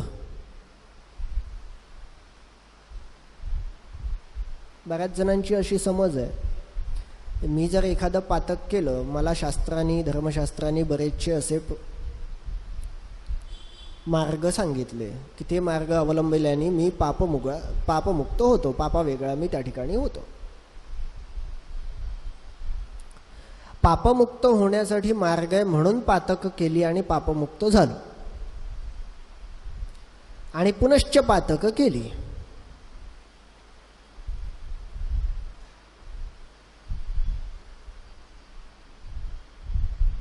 मला पैसा उडवता येतो हे माहिती आहे म्हटल्यावर मी जर पैसा उडवला तर माझ्याकडे काही राहत नाही, माझा साठा संपून जाईल. आणि साठा संपल्यानंतर पुन्हा मला मात्र भिक्षा मागण्याची वेळ येऊ शकते.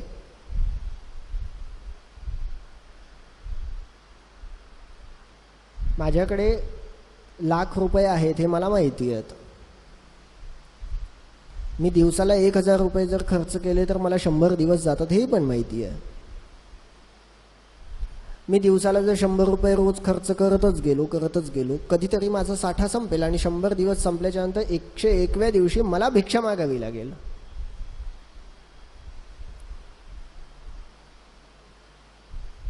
हीच परिस्थिती पापकर्मामध्ये आहे.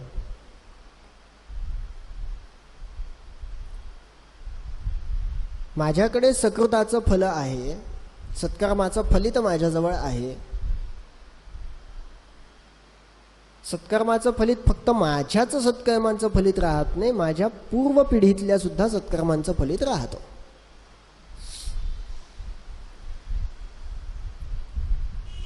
त्यांच्याही सत्कर्माचं फलित माझ्या पाठीशी आहे, माझ्याही सत्कर्माचं फलित माझ्या पाठीशी आहे. परंतु मी जर पातक करत असेल तर ते सत्कर्माचं फलित नष्ट होणार, ते कमी होत जाईल. मग मी प्रायश्चित्त तरी किती घेणार? प्रायश्चित्त घेतल्याच्या नंतर माझ्या सत्कर्मांचं फलित वाढत असेल तर ठीक आहे. माझ्या पातकांचं फलित जे होतं, जे पापकर्माचं जे फल प्राप्त झालेलं होतं, निर्माण झालेलं होतं, ते नष्ट झालं. सोबत सत्कर्माचं फल सुद्धा नष्ट झालं. एक वेळ तर अशी येईल माझ्या सत्कर्मांचं सर्व फल संपून जातील आणि दुष्कर्मांचीच फल शिल्लक राहतील. कारण माहिती असताना पण पातकं केली तर त्याचं व्याज मिळतं, मुद्दल संपली तरी व्याज शिल्लक राहतं आणि त्या व्याजावर व्याज वाढत जातं, शेवटी नरकात जावं लागतं.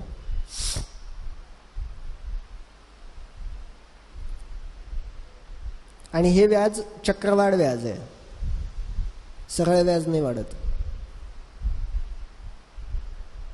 याची अमाऊंट कायम वाढत जाईल. भले टक्केवारी एकच आहे. अभिप्रायश्चित्त प्रसरण पथातीत चरितान असे लोक ज्यांच्या सत्कर्माचं कुठलंच गणित नाही आहे, ज्यांच्याकडे सत्कर्मच नाही आहेत असे म्हणूयात आपण. सत्कर्म त्यांच्याकडून घडत नाहीत, केवळ पातकं त्यांच्याकडून घडतात. ते चुकून घडोत किंवा मुद्दाम घडोत. अशांना मुक्त करण्यासाठी कोण आहे? तर तू आहेस. केवळ स्नान केल्याने होईल का? नाही होणार. ज्यावेळी असे लोक तुझ्या तीरावर प्रायश्चित्त घेण्यासाठी पश्चात्तापाने तुझ्या तीरावर येतात आणि देह ठेवतात, देहाचा त्याग करतात, अशांच्या अस्थींचा स्पर्श जरी झाला तुझ्या जलाचा तरी पण ते मुक्त होतात. म्हणून पहिलेच एक उदाहरण आपण दिलं की अशा ज्या राजस्त्रिया ज्या कस्तुरी लावून स्नान करतात, कस्तुरीचं लेपन करून स्नान करतात, ही कस्तुरी जेव्हा तुझ्या जलामध्ये मिसळते त्यावेळेस ती हरणं सुद्धा मुक्त होतात, ज्यांच्यापासून ही कस्तुरी प्राप्त झाली.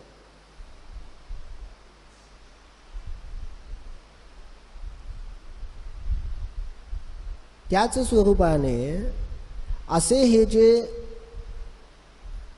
पापी पातकी मनुष्य आहेत, ह्यांच्या अस्थींना जरी तुझा स्पर्श झाला तरी पण ते मुक्त होतात.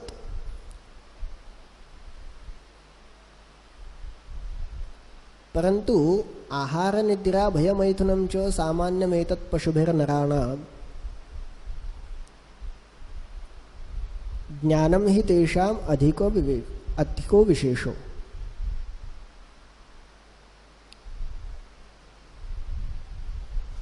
आहार निद्रा भय आणि मैथुन हे चार गोष्टी ज्या आहेत या मनुष्य आणि प्राण्यांमध्ये समान आहेत. त्यांनाही भूक लागते, आपल्यालाही भूक लागते. त्यांनाही झोप लागते, आपल्यालाही झोप लागते. त्यांनाही भीती वाटते, आपल्यालाही भीती वाटते. परंतु ज्ञान एक असं साधन आहे जे केवळ मनुष्यांमध्ये आहे. आणि जर मनुष्याला ज्ञान नसेल ना तर तो पशुच्या समान आहे.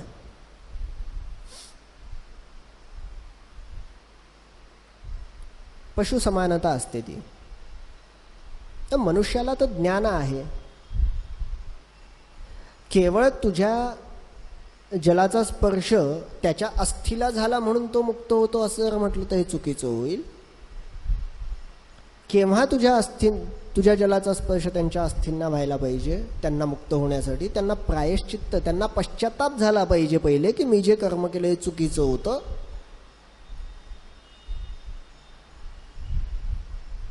मला ज्ञान आहे या गोष्टीचं की मी जे काही कर्म केले ही चुकीची कर्म होती आणि याचं प्रायश्चित्त करण्याची इच्छा माझी आहे. मला या गोष्टीचा पश्चाताप आहे, म्हणून मी तुझ्या तीरावर माझा देह ठेवतो.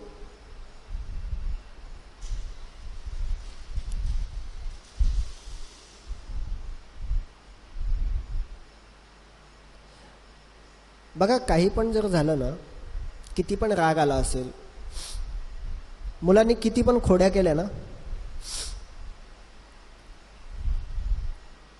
आई मात्र त्याला माफ करते. किती पण खोड्या केलेल्या असोत, किती पण त्यांनी चूक केलेली असो. शाळेमध्ये जर दोन मुलांची भांडणं झाली, अगदी मारामारीपर्यंत विषय आला, ज्याची चूक आहे ना त्याला सुद्धा त्याची आई मात्र माफ करते. बाकी कोणी करू का नको, आई क्षमा करते. पण आई क्षमा केव्हा करेल? आईचा पण एक स्वभाव आहे, त्यांनी स्वतःची चूक मान्य करायला पाहिजे. तो ज्यावेळी स्वतःची चूक मान्य करतो ना, त्यावेळेस त्याची आई सुद्धा क्षमा करते.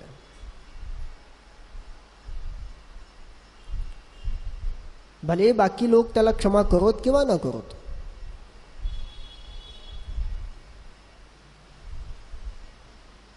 चूक मान्य करणं सुद्धा महत्त्वाचा विषय आहे. प्रायश्चित्त, पश्चाताप होणं सुद्धा तेवढंच महत्त्वाचं आहे.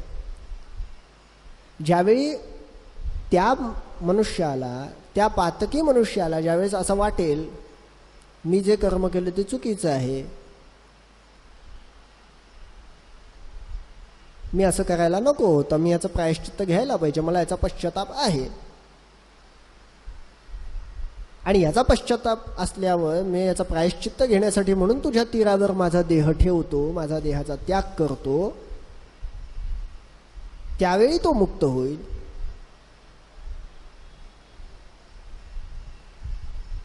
आणि त्यावेळी त्याला मुक्त करण्याचं सामर्थ्य तुझ्याच जलामध्ये आहे.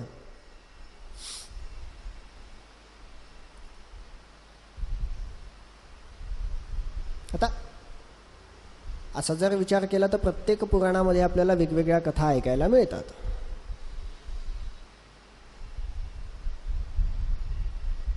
कितीही दुष्कर्मी असला तरीही त्या परमेश्वराशिवाय दुसरं कोणी त्याला मुक्त नाही करत.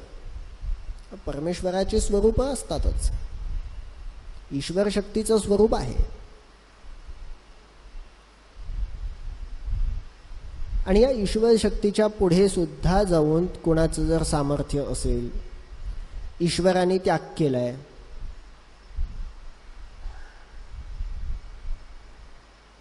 हरवृष्टे गुरुस्त्राता गुरुरुष्टेन कश्चन, भगवंताने जर त्याग केला असेल किंवा भगवंत जर चिडला असेल आपल्यावर तर गुरूंशिवाय दुसरा पर्याय नाही. आणि गुरूं जर चिडले आपल्यावर तर आपल्याला रक्षण करणारं दुसरं कोणी नाही. गुरूंचं स्वरूप हे माता पित्यांच्या समान मानलंय.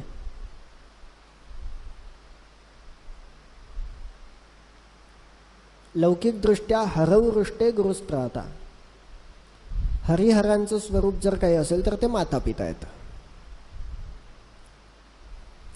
हे माता पिता जर आपल्यावर चिडले तर आपल्याला रक्षण करणारे सद्गुरू आहेत, आणि सद्गुरू जर चिडले तर दुसरं कोणी करू शकत नाही, असा त्याचा अर्थ आहे. परंतु असेही जर पातकी लोक असतील ज्यांच्यावर सद्गुरू पण चिडले, त्यांनी पण सोडून दिले, म्हणजे कुठलीही देवता त्यांचं रक्षण करण्यासाठी तयार नाही आहे, म्हणजे ते दुष्कर्मी. तर या दुष्कर्म्यांचं सुद्धा रक्षण करण्याचं कार्य जे आहे ते तुझ्या माथी येऊन पडतं, आणि तुझं तेवढं सामर्थ्य आहे. तू त्याच्या व्यतिरिक्त, तुझ्याशिवाय दुसरं कोणी त्याचं सामर्थ्य नाही, इतकं सामर्थ्यवान नाही आहे की त्यांचं रक्षण करू शकेल. समुद्धर्तुं सन्ति त्रिभुवनतले तीर्थनिवहाः अभिप्रायश्चित्त प्रसरणपथातीतचरितान् नरानूरीकर्तुं त्वमिव जननी त्वं विजयसे.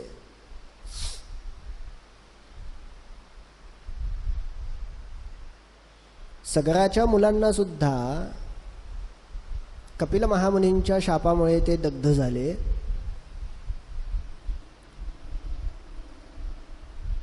कपिल महामुनींनी शाप दिला, सगळे जळून राख होऊन पडले. दुसऱ्या पिढीचं काम असतं पहिल्या पिढीला मुक्त करणे, आणि पहिली पिढी मुक्त होण्यासाठी प्रयत्न करण्याचं काम आहे दुसऱ्या पिढीचं आहे. भगीरथ हे त्यांच्या नंतरची पिढी आहेत. सगरपुत्र जवळपास 60,000 आहेत. एवढ्या सगळ्यांना मुक्त करायचंय, आणि हे सर्व कार्य कोणावर येऊन पडलं तर भगीरथांवर येऊन पडलं.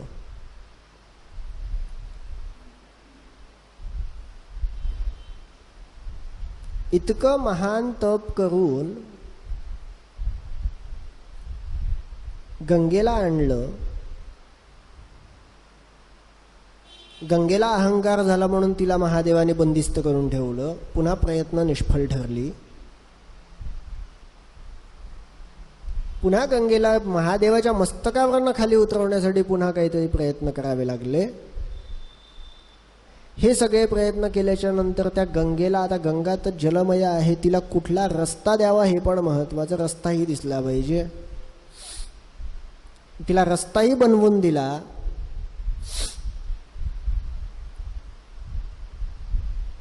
कपिल मुनी महातपस्वी आहेत. अशा महातपस्व्यांवर आरोप ठेवणे फार मोठा गुन्हा आहे. फार मोठं पातक त्याच ठिकाणी घडलं सगरपुत्रांकडून.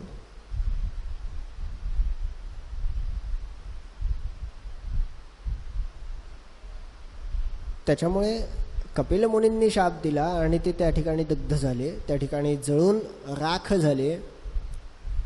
आता त्यांना मुक्त करायचं आहे. कुठलीही देवता त्या ठिकाणी येऊ शकत नाही, कारण कपिल महामुनींचं तेवढं सामर्थ्य आहे.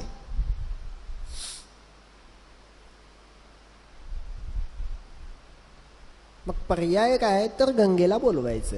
म्हणून गंगेला बोलवलं, आणि अशा पतितांचा उद्धार करण्यासाठी आलेली गंगा, तिच्या मनामध्ये कुठेतरी अहंकार निर्माण होतो, आणि तो अहंकार निर्माण झाल्याच्या नंतर तिला महादेव जटेमध्ये बांधून ठेवतात.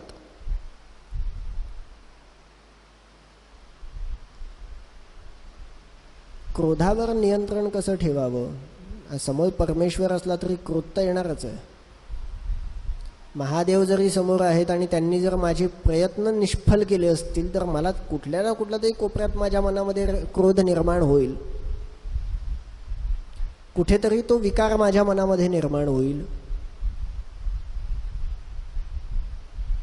आणि त्या ठिकाणी गंगेला बंदिस्त केल्यावर महादेव त्या ठिकाणावरनं विलुप्त झाले. का लुप्त झाले? विकार ज्यावेळेस आपल्या मनामध्ये निर्माण होतो त्यावेळेस परमेश्वरापासून आपण दूर जातो. कुठेतरी एका गोष्टीचा आनंद होता की चला आपल्याकडे आता आपण बोलवलंय तर गंगा येते आहे, महादेव स्वतः तिला जटेत बांधून जटेवर घेत आहेत, मस्तकावर धारण करणार आहेत. मस्तकावर धारण केल्याच्या नंतर ते जर विलुप्त झाले. का विलुप्त झाले? कारण तिला बांधून ठेवलंय, तिला सोडलं नाही. आता एवढे प्रयत्न जे 2 पिढ्यांचं तप गेलं त्याचं काय?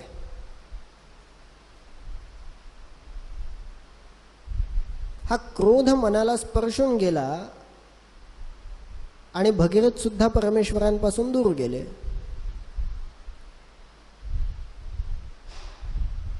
पर्यायी पुन्हा तप करून त्यांना प्रसन्न करावं लागलं आणि गंगेला मुक्त करावं लागलं.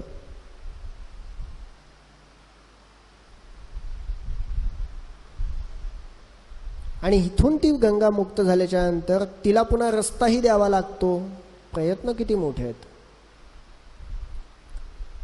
म्हणजे तिला हिमालयापासून ते समुद्रापर्यंत नेण्यासाठी रस्ता पुन्हा तयार करून देणे, निर्माण करून देणे.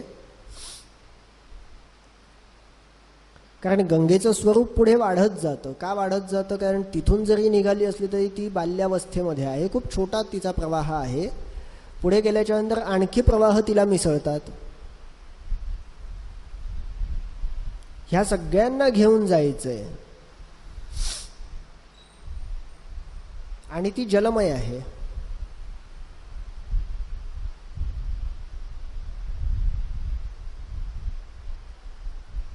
अशा स्वरूपाने तिला घेऊन ज्यावेळेस सगर पुत्रांच्या अस्थींना तिचा स्पर्श होतो त्यावेळेस ते सगळे मुक्त होत आहेत. इतके महापातकी सुद्धा, खरं तर त्यांना महापातकी म्हणणं ही गोष्ट पण चुकीची आहे. संदर्भ देताना म्हणायला काही हरकत नाही. असे पातकी सुद्धा तुझ्या जलाच्या स्पर्शाने, त्या केवळ त्यांच्या अस्थींना तुझ्या जलाचा स्पर्श झाला म्हणून ते मुक्त होतात, कारण तेवढं सामर्थ्य फक्त तुझ्यात आहे म्हणून. अन्यथा आमच्यासारखे पातकी कितीही तीर्थाटन करून आम्ही आलो तरी आमच्या पापांना क्षालन नाही. आम्ही कितीही प्रयत्न केले, कितीही संपूर्ण भारतवर्षातले जरी तीर्थ फिरून आलो संपूर्ण आयुष्यामध्ये, तरी आमचं क्षालन नाही, आमच्या पापांना क्षालन नाही. आम्ही अडून बसणार तिथंच. पुनर्जन्म घ्यायचा, पुनरपि जन्मम पुनरपि मरणम पुनरपि जननी जठरे शयनम. पुन्हा जन्म घ्यायचा, पुन्हा मरायचं, पुन्हा आईच्या गर्भामध्ये जन्म घ्यायचा, पुन्हा जन्माला यायचं. हेच आमचं काम आहे.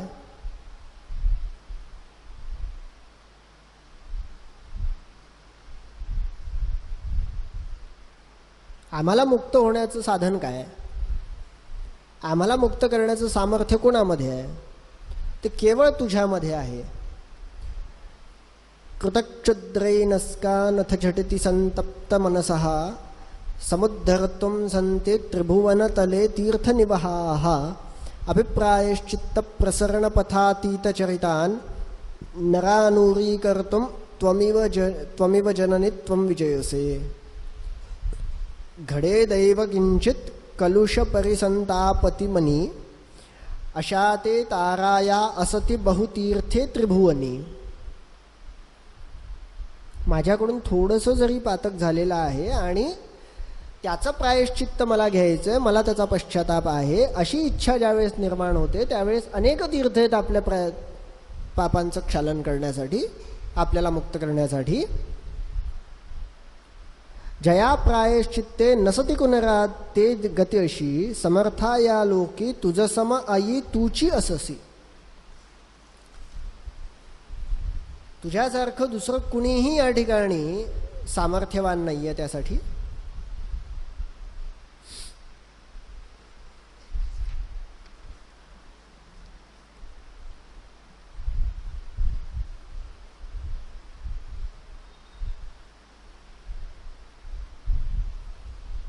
निधानं धर्माणां किमपि च विधानं नवमुदाम् प्रधानं तीर्थानाम् अमलपरिधानं त्रिजगतः.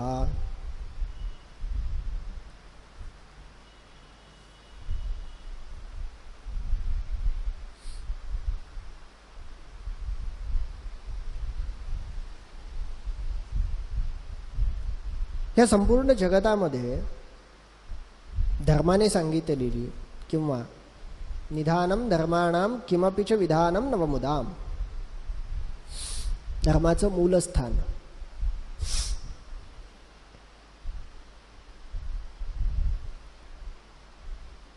तीर्थ जे आहेत ना, ह्याला धर्माचं मूलस्थान म्हणावं. तीर्थांना असे अनेक तीर्थ आपल्या भारत देशामध्ये आहेत.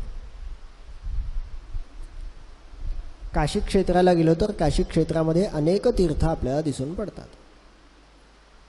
प्रत्येक तीर्थक्षेत्री आपल्याला अनेक तीर्थ दिसतात.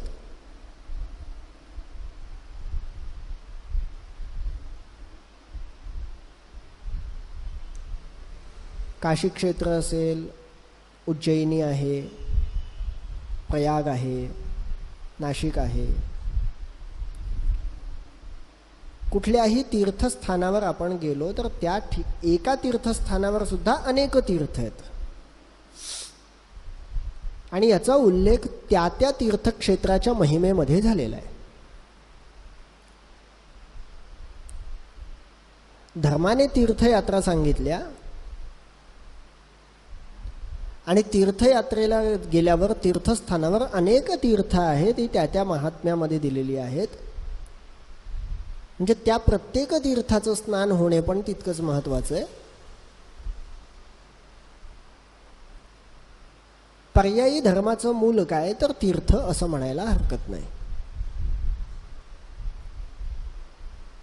प्रधानम तीर्थानाम अमल परिधानम त्रिजगतः.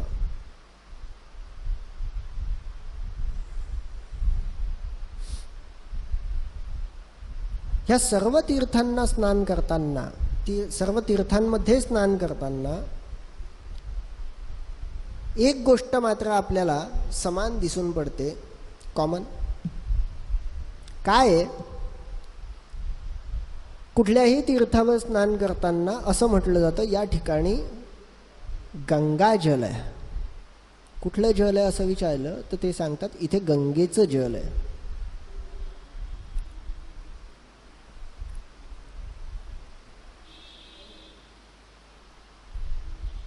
गाणगापुरामध्ये कृष्णेच्या पात्रात अनेक तीर्थांचा उल्लेख आहे. कृष्णेच्या पात्रात अनेक तीर्थांचा उल्लेख आहे. आणि त्या ठिकाणी जर विचारलं तर ते सांगतात या ठिकाणी गंगाजल आहे. कृष्णेच्या पात्रात गंगाजल आहे. तीर्थाचं हे वैशिष्ट्य आहे. कुठल्याही तीर्थात गेलं तरीही तीर्थामध्ये स्नान करताना जल कोणाचं तर गंगेचं. का गंगेचं जल? कारण तेच एक पवित्र आहे आणि त्यामुळेच त्या तीर्थाला तेवढं महात्म्य प्राप्त झालंय.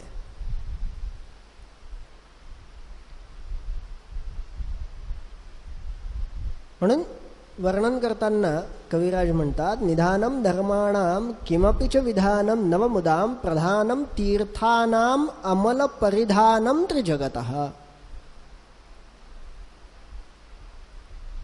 कुठेही तीर्थावर स्नानाला गेलं तरी पण आम्हाला तिथे कुणाचं दर्शन होणार? तिथे दर्शन होणार तुझंच आहे. असं नाही की उगमस्थान जे आहे ते गंगोत्रीला आहे, गंगासागराच्या ठिकाणी गेल्याच्या नंतर तू सागराला मिळतेस म्हणून तुझा जेवढा प्रवास आहे तेवढ्याच प्रवासाच्या मध्ये तुझं जल आहे असं काही नाही आहे. आम्ही दुसरीकडे कुठे गेलो तिथे जर स्नान करतो म्हटलं तर तिथे सुद्धा आम्हाला गंगाजलच मिळतं. तिथे जर विचारपूस केली इथे काय आहे? गंगाच आहे.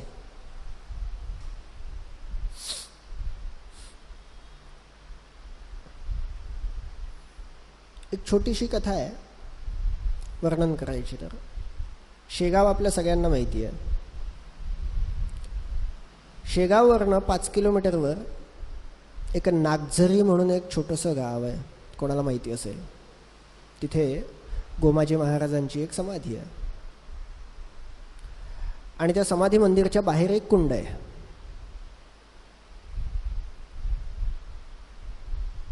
स्थानिक लोक वर्णन करताना असं सांगतात की त्या ठिकाणी जी दिव्य धारा वाहते गोमुखातून ही कुणाची आहे तर गंगेची आहे. गोमाजी महाराजांनी त्या ठिकाणी गंगेला आवाहन केलं आणि त्या ठिकाणी गंगेचं पाणी आलेलं आहे असं वर्णन करतात. शेगाव कुठे आणि गंगा कुठे? शेगाव महाराष्ट्रामध्ये आहे. बरं, अशा ठिकाणी आहे की ज्या ठिकाणी आपण असं समजायला हरकत नाही की गोदावरी ही गंगेचा एक प्रवाह आहे जो गौतम ऋषींच्या तपोबलाने महादेवाने गंगेचा एक प्रवाह महाराष्ट्राच्या ठिकाणी दिला दक्षिण भारतामध्ये. तर ज्या ठिकाणी हे स्थान आहे तिथून गोदावरी सुद्धा दूर आहे, साधारणपणे 150-200 किलोमीटर दूर आहे. ते पण तिथे येणे शक्य नाही आहे. परंतु तीर्थाचा महिमा कशाने होतो तर गंगेच्या पाण्याने होतो. कोणत्याही ठिकाणी विचारला इथे धारा जी येते ही कशाची आहे तर गंगेची आहे.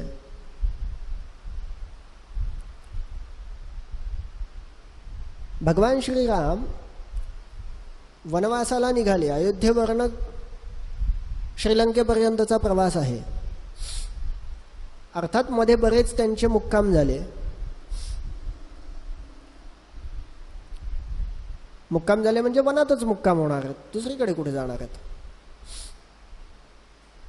लोणारला एक सरोवर आहे, असं म्हणतात उल्कापिंड त्या ठिकाणी पडला होता.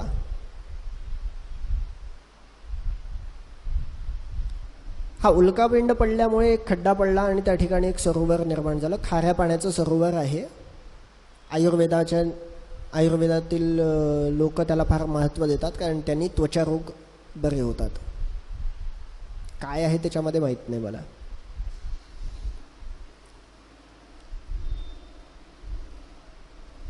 या सरोवरापर्यंत पोहोचत असताना मधात अनेक मंदिरं आहेत, सुंदर मंदिर आहेत. एका ठिकाणी दिव्य धारा आहे.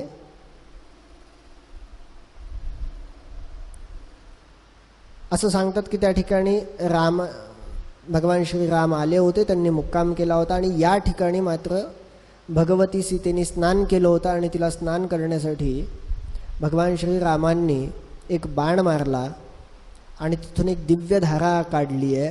ती धारा कोणाची तर गंगेची आहे.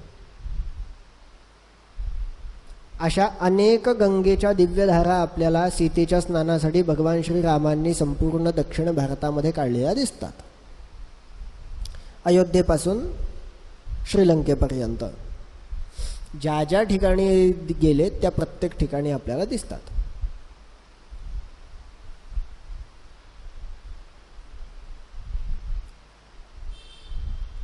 बरं, इतकंच नाही आहे. नाशिकच्या पंचवटीमध्ये असा एक उल्लेख आहे की नाशिकच्या पंचवटीमधून रावण सीतेला घेऊन गेला. रावण सीतेला घेऊन गेल्याच्या नंतर पण ज्यावेळी राम दक्षिण भारतामध्ये गेले, दक्षिणेकडे जात जात जात गेले, तर त्यांनी त्या ठिकाणी सुद्धा अशाच प्रकारच्या दिव्यधारांची निर्मिती केली. आणि जी पण निर्मिती झाली ती धारा कोणाची आहे तर गंगेची आहे. अगदी नितळ स्वच्छ पाणी, अगदी गंगेच्या पाण्यासारखं स्वच्छ पाणी. हाच उल्लेख आपल्याला प्रत्येक तीर्थाच्या ठिकाणी पाहायला मिळतो, ऐकायला मिळतो. तर प्रधानम तीर्थानाम अमल परिधानम त्रिजगतः समाधानम बुद्धेः अथ खलु तिरोधानमधियाम श्रियामाधानम नः परिहरतु तापं तव वपुः.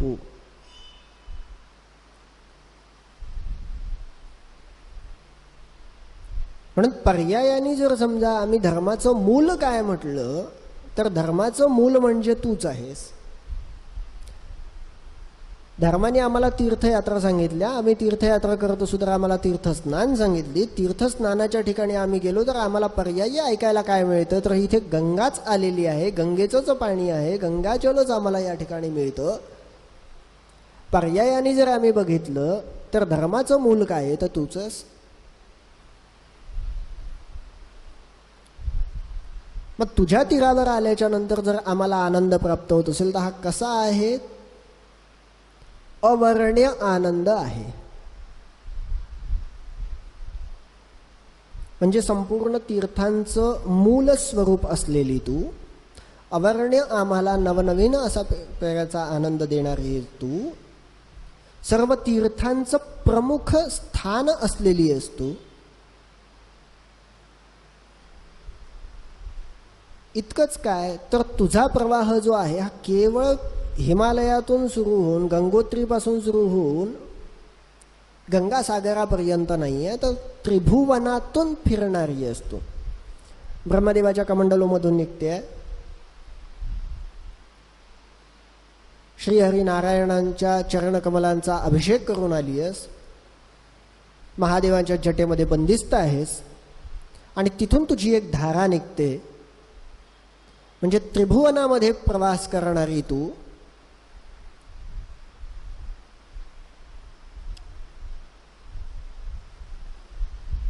बुद्धीला समाधान देणारी. समाधानम बुद्धेः अथ खलु तिरोधानम अधियाम. अधियाम अबुद्धीला नष्ट करणारी आणि बुद्धीला समाधान देणारी, अर्थात सत्कर्मांना चालना देणारी, दुष्कर्मांचा नाश करणारी आहे.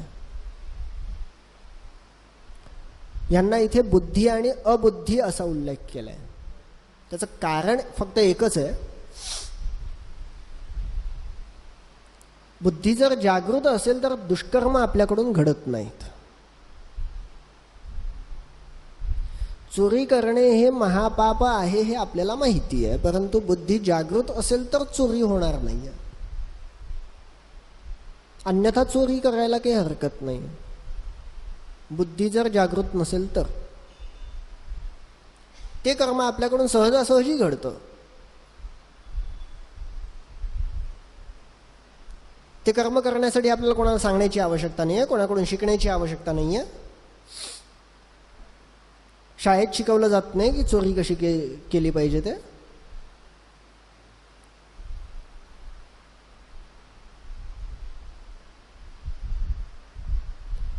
चोरी करण्याचे सुद्धा प्रकार असतात.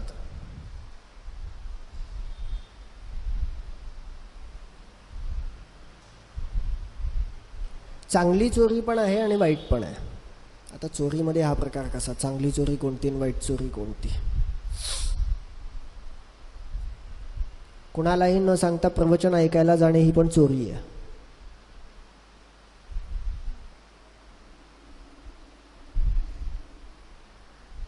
चार 6 अध्यायांपैकी एक जण जर उठून अभ्यास करत असेल चुपचाप, ती पण चोरी आहे आणि ही चांगली आहे. यातून चांगलंच फल प्राप्त होणार आहे.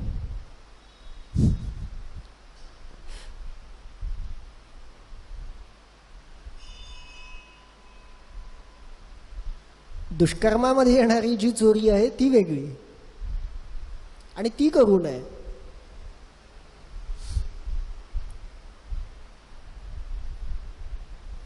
रात्री झोप येत नाही म्हणून माळ घेतली आणि भगवंताचं नामस्मरण करत बसलो, ही चोरीच आहे, पण ही चांगली आहे.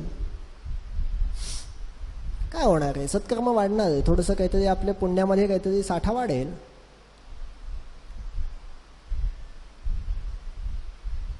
नीरक्षीर विवेक असणं आवश्यक आहे. हंसश्वेतः बकश्वेतः को भेदो बकहंसयोः, कवी म्हणतात, सुभाषितकार म्हणतात, फार सुंदर वर्णन करतात. हंसश्वेतः बकश्वेतः को भेदो बकहंसयोः. बगळा पण पांढरा असतो आणि हंस पण पांढरा असतो. जर दोन्ही आपल्या समोर आले तर दोघांमध्ये भेद कसा करावा? तर सुभाषित काय म्हणतात, दोन्हीच्या समोर 2 वाट्या ठेवा दुधाने भरलेल्या. नीरक्षीर विवेक हा केवळ हंसामध्ये आहे. हंस दुधाच्या वाटीतला फक्त दूध पितो, पाणी तसंच ठेवतो. त्यातलं दुधाचं तत्व जे आहे, क्षीर तत्व जे आहे तेवढंच ग्रहण करतो, जलतत्व तसंच सोडतो, आणि बगळा मात्र दोन्ही पितो.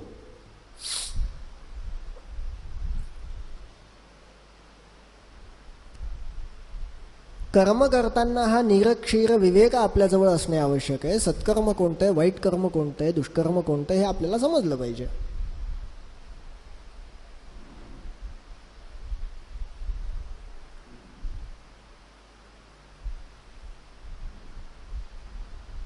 जसा वसंत समय आल्यावर, वसंत ऋतू आल्याच्या नंतर कावळा आणि कोकिळ या दोघांमधला भेद समजतो ना. कावळाही काळा असतो, कोकिळ पण काळा असतो. वसंत ऋतू प्राप्त झाल्यानंतर, वसंत ऋतू आल्याच्या नंतर कोकिळ मात्र गातो, कावळा नाही गाऊ शकत. कावळा 24 तास काव काव करणार.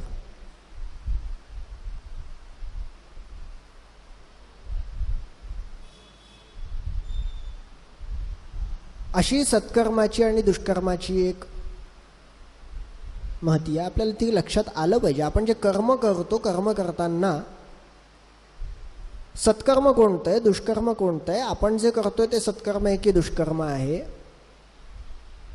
आणि हे कर्म केल्यावर मला काय फलित प्राप्त होणार आहे, चांगलं मिळेल की वाईट मिळेल,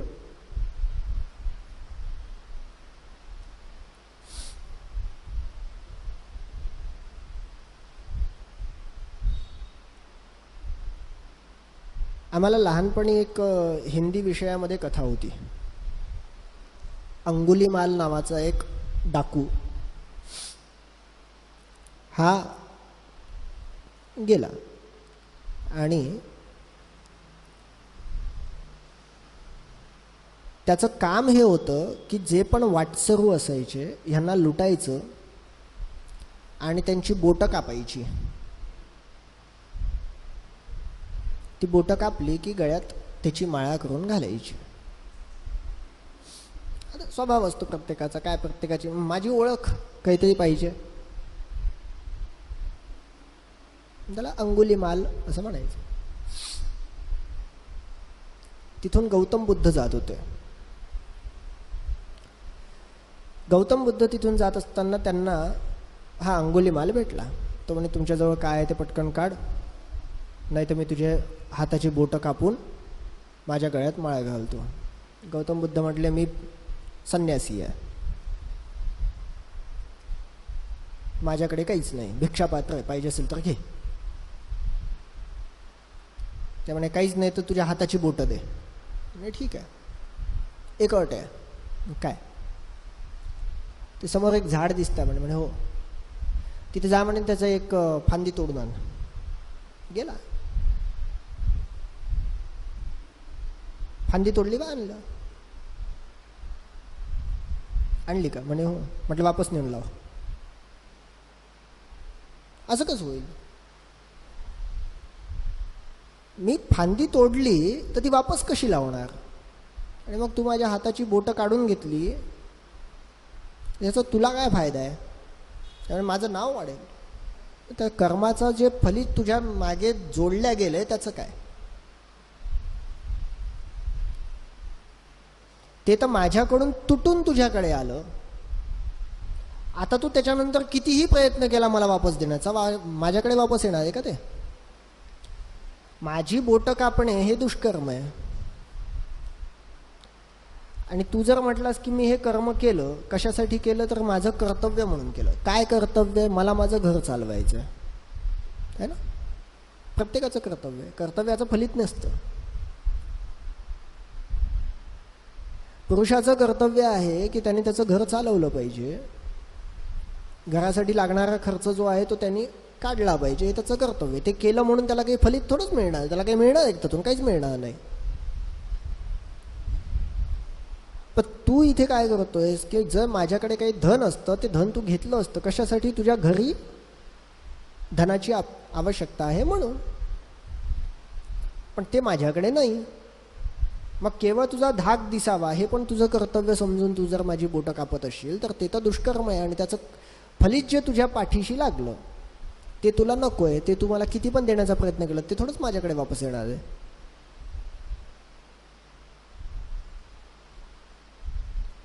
म्हणून आपण जे कर्म करतो त्या कर्माचं जे फलित आपल्या मागे कायम स्वरूपासाठी राहणार आहे त्या फलिताचं काय, त्याच्यासाठी आपल्याला हा निरक्षीर विवेक असणे आवश्यक आहे की जे कर्म करणार आहोत ते सत्कर्म आहे की दुष्कर्म आहे.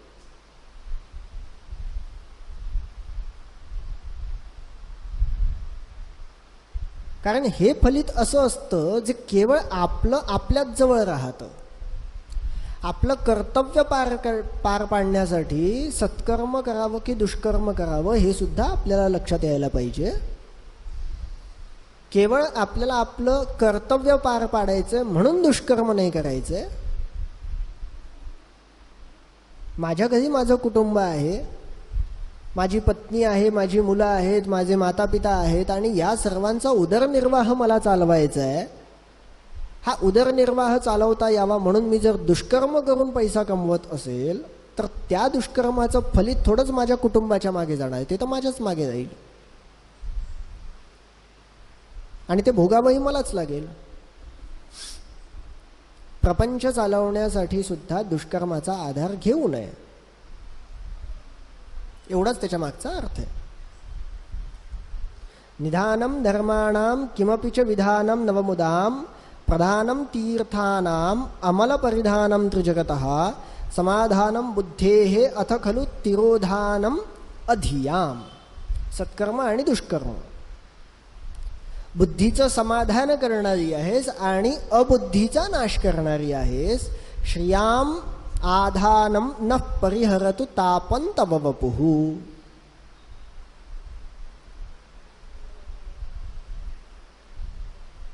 आणि इतकंच काय, तर तू अभ्युदयाचं उगमस्थान आहेस. आमच्या कल्याणाचं उगमस्थान आहेस. अभ्युदय म्हणजे कल्याण. आमच्या अकल्याणाचा नाश करणारी आहेस. अशुभम अशुचमचं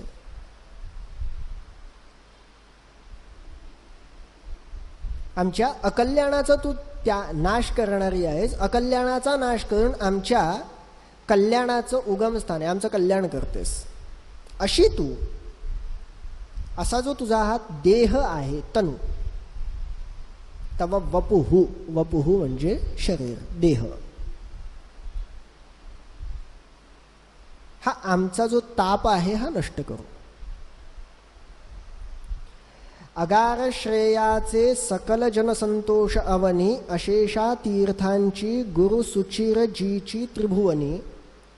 मतीसी सौख्यादे मलिन मतीला दुर्लभ रुची, असे धाम श्रीचे तव वपुहरो आग अमोची. आमचा हा जो दिव्य ताप आहे, दिव्य ताप कोणता, तर कामक्रोधादी षड्रिपूंपासून निर्माण होणारा हा ताप, जरज्वाला जाल, हा दिव्य ताप आमचा नष्ट करण्याचं सामर्थ्य कोणामध्ये आहे, तुझ्यामध्ये आहे. म्हणून तुझा हा जो दिव्य देह आहे हा आमचं अशा प्रकारचा ताप जो आहे हा नष्ट करू.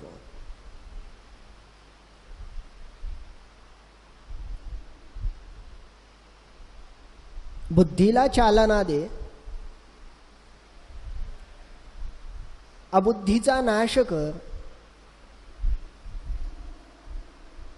अकल्याणाचा नाश कर, आमचं कल्याणच कर. काहीही झालं तरी शेवटी पर्याय का, भक्ताला काय पाहिजे असतं, भक्ताचा एकच स्वार्थ, कोणताही भक्त असो, कोणाचाही भक्त असो, भक्ताचा एकमेव स्वार्थ कोणता, आम्हाला आमचं कल्याण होवो, आमचं जोडा, माझं कल्याण हो. सगळ्यात पहिला मुद्दा, माझं कल्याण हो, मला मुक्त कर आणि मला आनंदात ठेव. हा त्याचा सगळ्यात मोठा स्वार्थ. आमचं म्हणणारे ते त्याच्याही पेक्षा वरचे.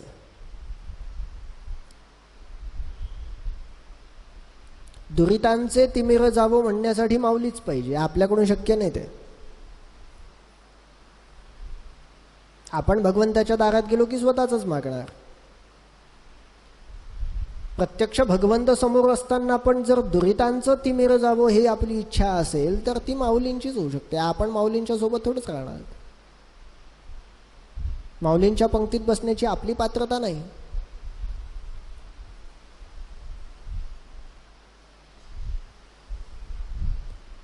आणि सर्वांचं भलं झाल्याच्या नंतर आम्ही जातो आमुच्या गावा म्हणून सहजपणे सगळं काही सोडून जायचं, असं म्हणण्यासाठी तुकोबा पण आपण नाही आहोत. सर्वांचं भलं करून सहजतेने निघून जाता आलं पाहिजे.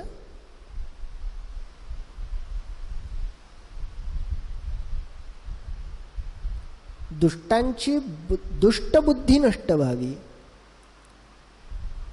मागताना पण काय मागावं हे समजलं पाहिजे.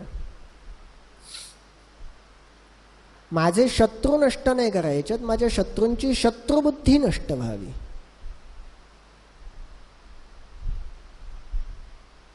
शुभम करोति कल्याणम आरोग्यम धन संपदा. दिव्याचं पण प्रार्थना करताना हेच करतो, शत्रुबुद्धी विनाशाय. दिव्याला नमस्कार करायचा म्हणताना काय म्हणायचं, शत्रुबुद्धीचा नाश कर. शत्रूंचा नाश नको करू. शत्रूंचा नाश केल्याच्या नंतर काय होईल, त्यांच्याबद्दल मी वाईट विचार का करू, त्यांच्यामध्ये जी वाईट बुद्धी आहे तिचा नाश कर. आणि हे सामर्थ्य कोणामध्ये आहे, तर हे फक्त तुझ्यामध्ये आहे. असे धाम श्रीचे तव वपुहरो आग अमोची. शयामाधानं नः परिहरतु तापं तव वपुः। गंगा गंगेति यो ब्रूयात् योजनानां शतैरपि मुच्यते सर्वपापेभ्यो विष्णुलोकं स गच्छति। गंगा माता की जय।